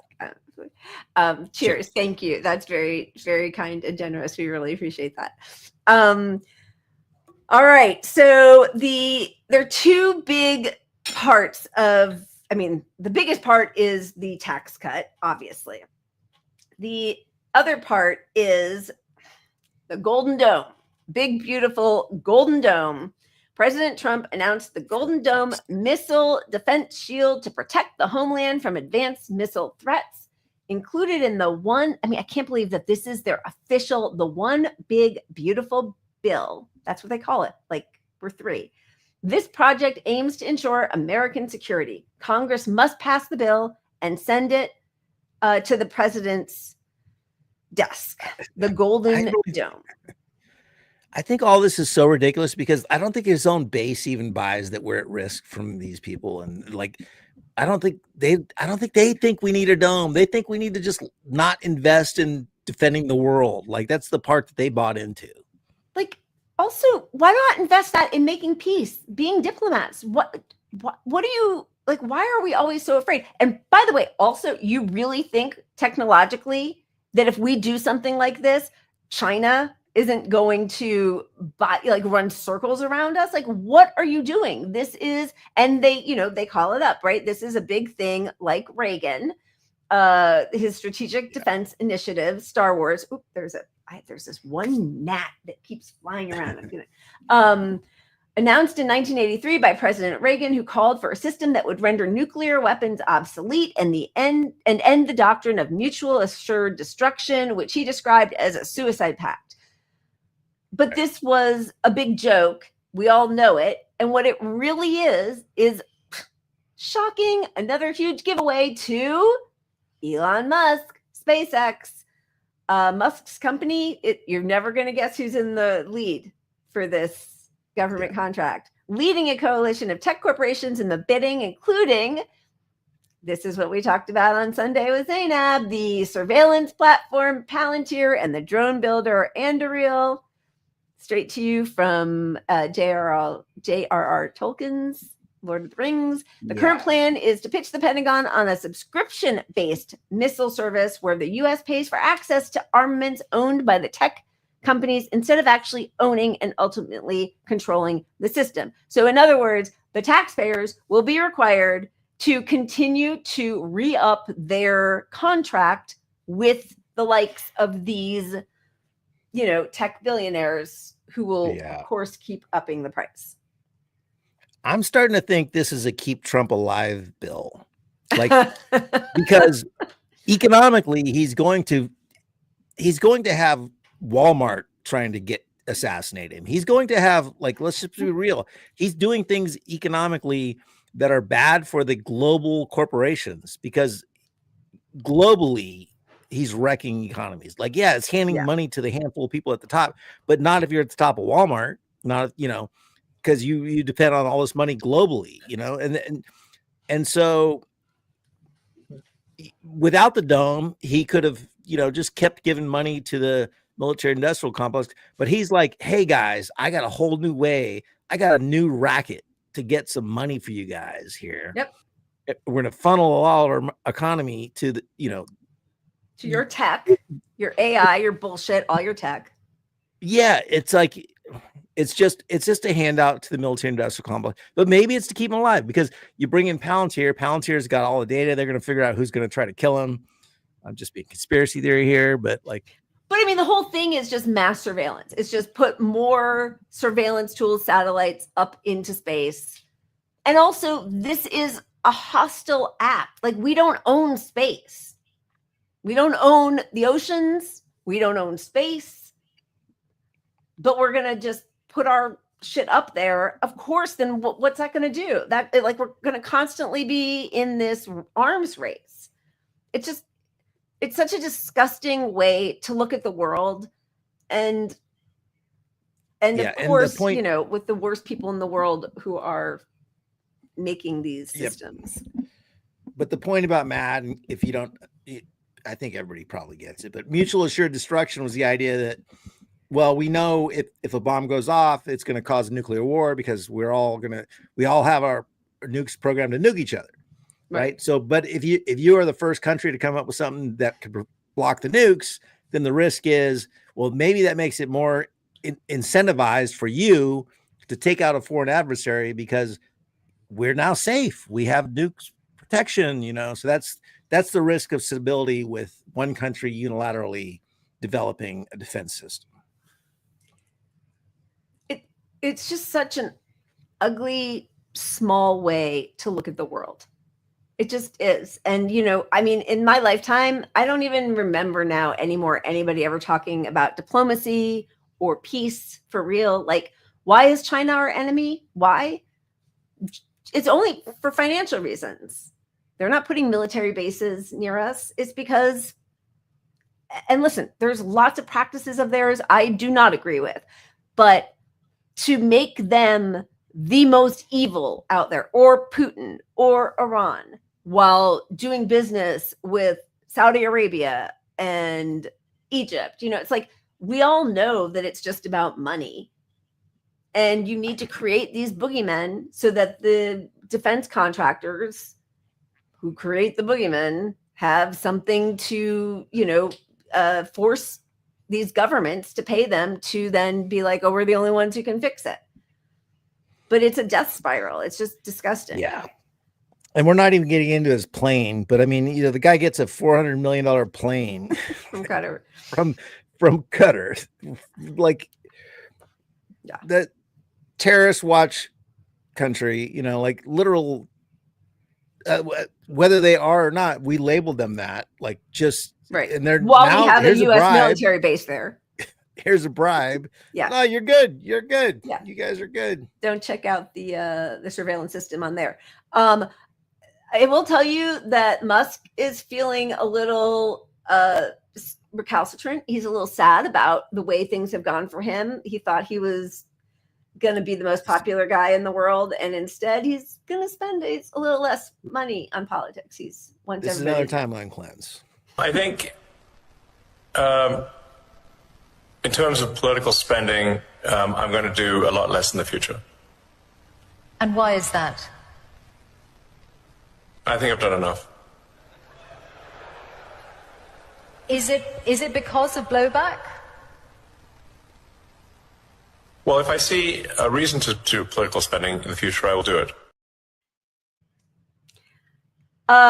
This is where his political spending has gotten him. This is federal contracts to SpaceX since 2010. He is the light blue, teal, whatever the hell. That's him. It just keeps rising. And then the other two colors, purple is Palantir, and the whatever color that's called, mustard, is Andrew, which is Palmer Luckey. He has got his hands in every single aspect of our whole government. Yeah, it's why he can come out and be a Nazi and not care that it is affecting Tesla. Yeah. These tech billionaires are post giving a fuck about what the public thinks because their contracts don't have to do with the public. They're from the government. It's just straight from the government. Our tax, our money, MMT people, sorry, but our money straight through. Instead, it's bypassing every civil service that we used to protect the vulnerable and going right to this guy now without our votes or opinions. He's very hurt about it. He doesn't like mainstream media, corporate media, because they said he was a Nazi just because he did one little hand gesture. That's what he says. Doesn't like double repeated Nazi salute. Hurts his fifis. He doesn't like the cog machine and all of it. He's yeah. So that's one part of it. The other part that is, you know, equally crazy on some level, because they go hand in hand, is in this bill, there is a 10-year ban on state regulation of AI. Republicans have inserted language into the budget reconciliation bill that would ban states from regulating AI in any capacity for 10 years.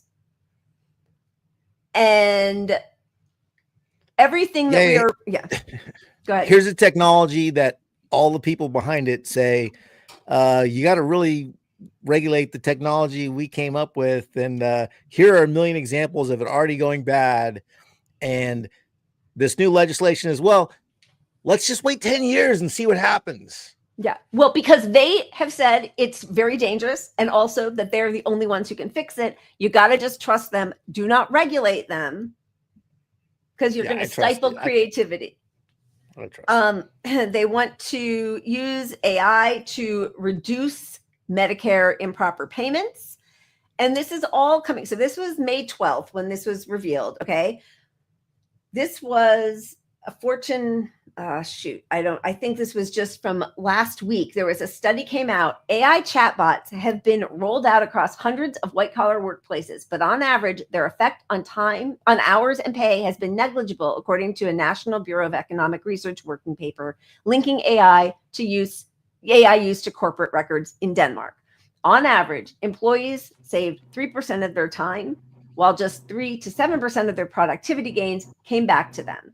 So AI chatbots have had no significant impact on earnings or recorded hours in any occupation, economists who wrote this paper say. Then just like real world examples, Klarna's CEO, this is from More Perfect Union, warns AI is already capable of doing any human job and his company is already living it. This was February 3rd. And now they're saying Klarna's AI replaced 700 workers. Now the fintech CEO wants humans back after a $40 billion fall. Another example, this is for scientific research. New study reveals that when used to summarize scientific research, generative AI is nearly 5 times less accurate than humans. Probably not great. How about the Chicago Sun's suggested reading list for the summer? What do you want to read at the beach? It was AI generated, this reading list. It was part of a generic package inserted into newspapers and other publications, so it's likely to run elsewhere. Oh my God, this is very difficult to read. But basically, it uses real authors and fake titles completely generated by AI. This is somebody working for the Sun Times using ChatGPT or some, like, God, read a fucking book. Are you like, you're working for the Chicago Sun? Read some books and give some suggestions. Don't and just Claude or whatever the hell. I mean, we're getting into critic territory, right? So you're supposed to be recommending things based on your opinion, and we're talking about AI making basically art reviews and choosing things that aren't real. Yep. And look, it goes back to what the reason they're pushing AI so hard right now is because of what it can do to prevent you from getting Medicare. It's for what they can do to prevent paying out VA claims. It's how they can. Yeah, it's how the government can justify these tax cuts to the billionaires. Right. That's why they want AI. They like that it's fucking sucks and they can hide behind it. That's the goal. The end goal is robotics and AI, and you don't need a fucking person anymore. And we're so fucking close to that. And it's going to be a terrible fucking AI model, terrible person. It's RoboCop. If you think 10 years of this being unregulated doesn't lead to RoboCop, you're delusional. Yep. And nobody voted on it. Like, we didn't get a chance to vote on any of this. They just picked the people they were going to give huge contracts to, who have been fluffed and pushed up and propped up by media for a decade. Sam Altman, Sam Bankman-Fried, the whole, effective altruism, and then the abundance movement and all this bullshit to make it sound like this is something we needed. And oh, wow, but it's also really dangerous. And now these people who are saying that we need AI are also saying that they're the only ones who can combat the dangers of AI. Like, it's just a big ChatGPT, when is the best time to pass a vote that people aren't going to be paying attention to? ChatGPT probably said 1 a.m. Let's do it. Like, here's the script. Here's what you tell the public. And CNN, we have to push ChatGPT and AI, and it's not popular. How do we report on it? ChatGPT. Well, just ignore it. Yep. Just pretend none of this is happening. And then who knew what when? Jake Tapper will come out with another book that he'll have. You write a Claude book write for that'll him. build your cred as a credible news journalist person. Yeah, it's not great. Okay, it's 7 o'clock. What do you want to do? Oh, also, just in case anybody was wondering, because I know there were a lot of people on the MAGA side who thought that Trump, who's a free speech warrior, was also going to abolish the CIA or come clean about all the different things that the FBI has done and the Epstein files. And just in case anybody was wondering about Epstein, and if we were ever going to find out who the actual clients were who were raping little boys and girls that were procured for them by Epstein and Ghislaine Maxwell, then shocker, Epstein dies with no cameras on, and everybody knows that, of course, he did not kill himself. We got Dan Bongino, who made a career on Fox, talking about the conspiracy and how he was killed, Epstein was killed, and Kash Patel. And they just want to set the record straight. You said Jeffrey Epstein committed suicide. People don't believe it. Well, I mean, listen, they have a right to their opinion, but as someone who has worked as a public defender, as a prosecutor, who's been in that prison system, who's been in the Metropolitan Detention Center, who's been in segregated housing, you know a suicide when you see one, and that's what that was. He killed himself. You want me to? I've seen the whole file. He killed himself. I know it's hard work. Oh, I trust him. Yeah, I trust him. Hey, and Diddy is going to kill himself soon too. He is, because he's tied in with a lot of these people. I mean, I don't want to go down that wagon. We should do that at some point, like a whole show on, because this blackmail ring, like, what a worldview that's how you have to exercise control over people. Like, it's so crazy to think that you have to exercise control over people by getting them into these situations. I mean, obviously everybody has a will and you don't have to rape young people. That's not what I'm saying. But like that's your view of how to exercise power, and that it's necessary. Like, I don't know. It's so deranged. Yeah. It's just, but crazy. It's all they know. It's what they know. And I just don't see how Diddy, I'll be honest, he's going to be suicided. Because he's Epstein. It's the same exact situation. It's the exact same situation. And there's been no blowback from that after all this talk. And, and you've got Trump in power. If there's any blowback, Trump can just pardon. I mean, people are saying he might pardon. He's not going to pardon him. They want him dead before he can testify to a lot of the stuff. And some of this evidence won't come out if he's dead. So he's going to be dead. I'm just telling people. Yep. Yeah. All right. That's not about politics. It sort of is, but I'm just on a little. It is about politics because, as people are saying, and we all know, like, that's Mossad. Like, Epstein was controlled by Mossad. We all know that. There's, troves of evidence to show that is an Israeli spy project. I mean, it just is. Like, how you exercise power over people is with these, and it's like people talk about Putin doing these sorts of things also. Like that was one of the huge things in Hillary's big dossier. What was the guy's name that she paid, and then he acted like he was working on the outside, who said that he was peed on by prostitutes or whatever. But like that whole honeypot spy way of trying to control people by getting them into horrific situations. Again, I am not like, nobody's being forced to rape people. Christopher Steele, thank you. Thank you. I see. Oh my God. Macarius is a trivia master, by the way. I mean, this guy knows, like we got he remembers everybody things like it's insane. coming for. Yes. I mean, yes. Sorry. I'm not taking anything away, but like very, you guys are all so fast with it. No, Okay. he doesn't get all full points because Sid had Christopher. So the split. Yeah. You Sorry. guys you're all right. Okay. It's amazing. Should we wrap it up? Should we do Yes, we should wrap it up. What do we got? like the quick COVID thing and just be out? Or do you want to not? Do you want to wait? No. We could do some COVID updates. Look, bad. It's bad. Bad. Still bad. Still not great. And also this is with who's even reporting these numbers anymore. And we're still at, new cases are 55,000 a week. Hey, luck.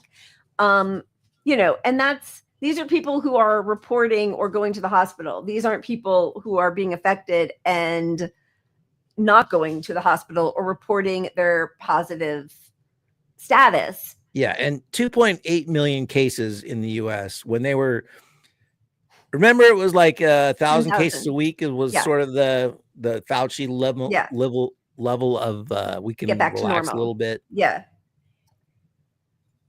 We're way past that. Plus, there's a new wave of a different strain in Asia right now that's really serious, and they're not even talking about it here.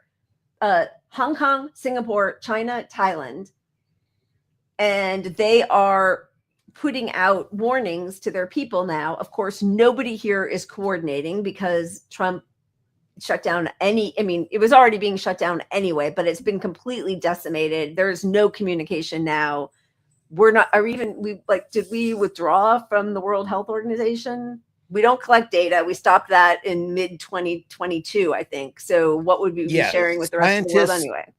Scientists are communicating with themselves. It's almost like they're going to create an internet to avoid Palantir.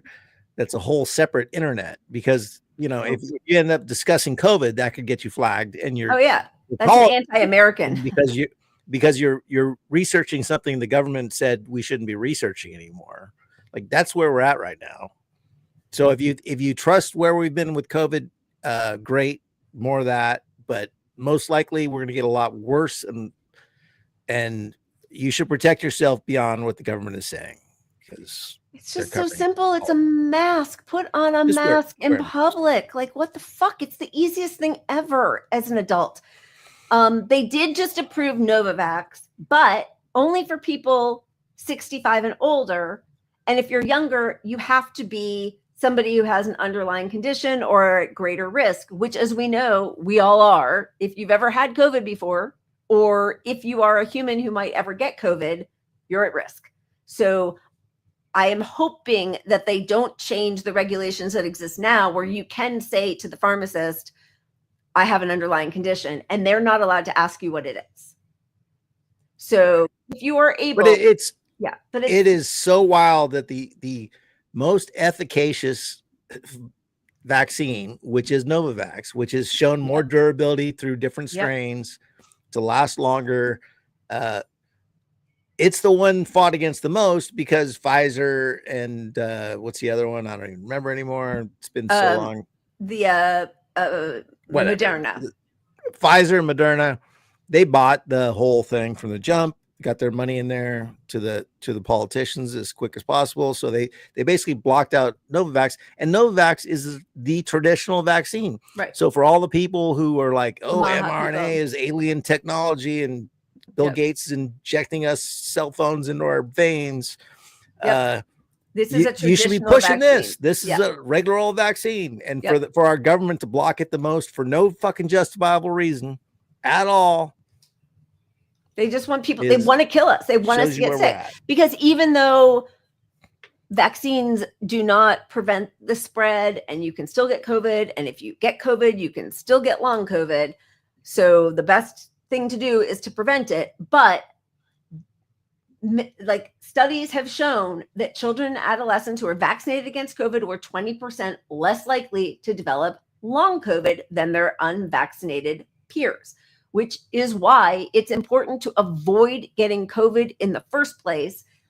Vaccines help a bit with that. Masking any strain It helps you with any strain. This is another thing that I do, we all know cognitive performance, all of that, but this is new. I mean, they actually talked about this a couple years ago, but a new study just came out that they are finding that COVID particles persist in semen for up to 8 months after infection. And I remember people were being advised back at the beginning of Biden's regime, when we still pretended we believed in science, that if you've had COVID, maybe don't try to get pregnant. If you're, don't try to get pregnant right now, whether you're a man or a woman. We know that people who have COVID when they're pregnant, those children who are born from mothers who had COVID when they were pregnant with them have many neurological developmental issues in comparison to children born of mothers who did not have COVID infections when they were pregnant. But this is another, can it be passed through sex? Or, yeah. It just reminds me so much of AIDS babies. There's so many correlations between the immune response and passing it on to kids. So yep. How many examples do you need, like in recent fucking history, that we should be following this? It's so obvious that we should not be free, raw dogging COVID. We need protection still. It's a real issue. We need our government to take it up again. But if the left doesn't talk about it, it's never going to get talked about it. So that's why I hate the leftists, the mostest, who fucking pretend COVID is no big deal. The big communists who can't even put on a mask to protect their... Yeah, you're not a socialist and communist. If you are, you're bad at it, because your job is to investigate and then protect your community. And you don't have any valid justification for not protecting your community other than ignorance. Or just, honestly, it's just privilege. It's just the privilege of feeling like, I just want to have fun. How much longer are we going to do this? I don't know, until COVID's not in the air anymore, until we clean the air. There are ways that we could actually address this. It wouldn't be perfect, but it'd be better than just doing nothing.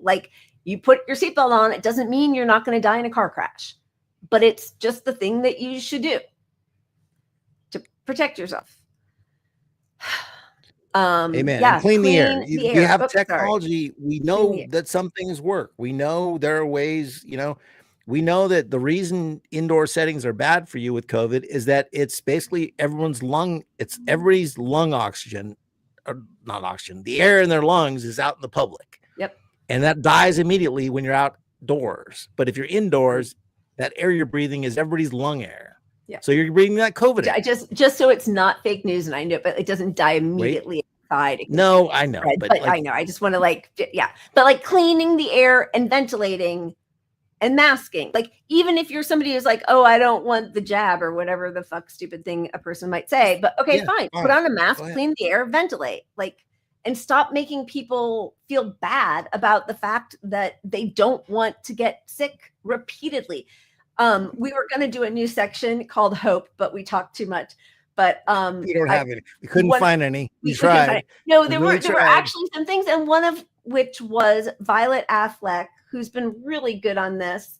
I guess she's at Yale now, and she just wrote a paper talking about the fires and in LA and how that affects people's lungs and the toxicity in the air and how it affects more people who are marginalized because they're in, poorer communities, less ventilation, less clean air. But she wrote a really good piece, and maybe we'll share it next week.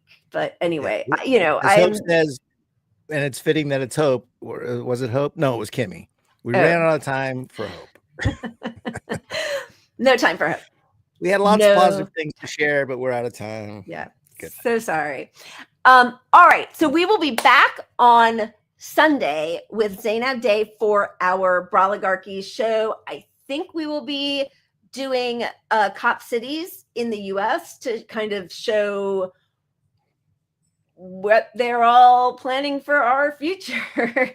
But we haven't fully decided, but we will be back on Sunday for our third episode of the series. And Pat, is there anything you want to say before we sign off? Good luck to Joe Biden's cancer. Thoughts and prayers.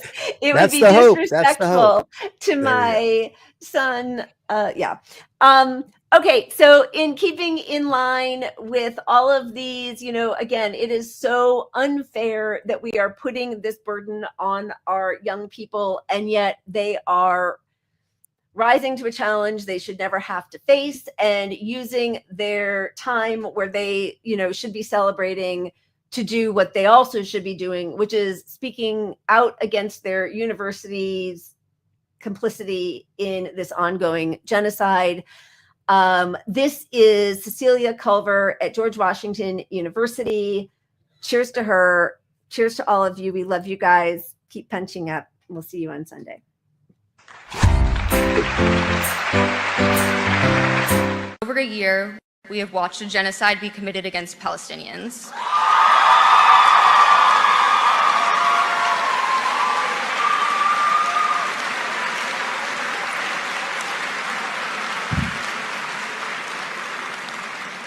I cannot celebrate my own graduation without a heavy heart, knowing how many students in Palestine have been forced to stop their studies, expelled from their homes, and killed for simply remaining in the country of their ancestors.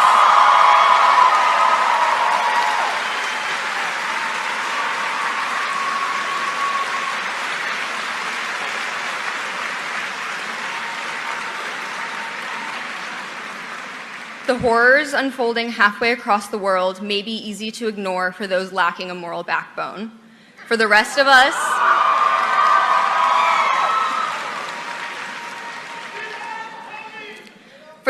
us, these atrocities cause us to take stock in our own complacency in the imperialist system. I am ashamed to know my tuition is being used to fund genocide. I'm going to say that again. I am ashamed to know my tuition is being used to fund this genocide.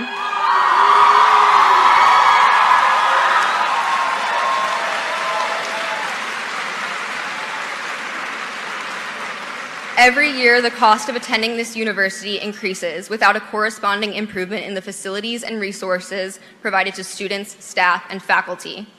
Instead, our money is put into the pockets of those who unequivocally prove time and time again they do not care about the students and faculty that create this university's prestigious university.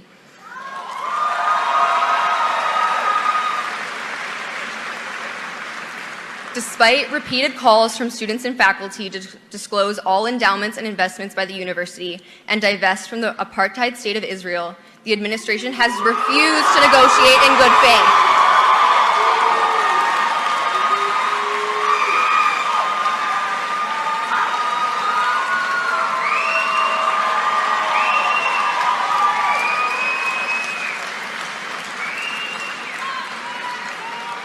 Instead, they have repressed anyone with the courage to point out the blood on their hands.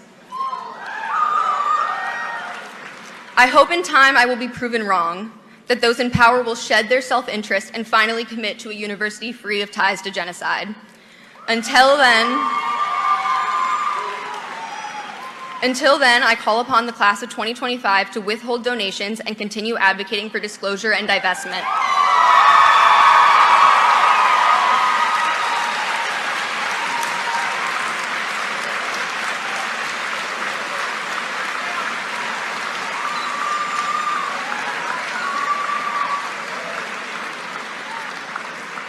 None of us are free until Palestine is free. Thank you.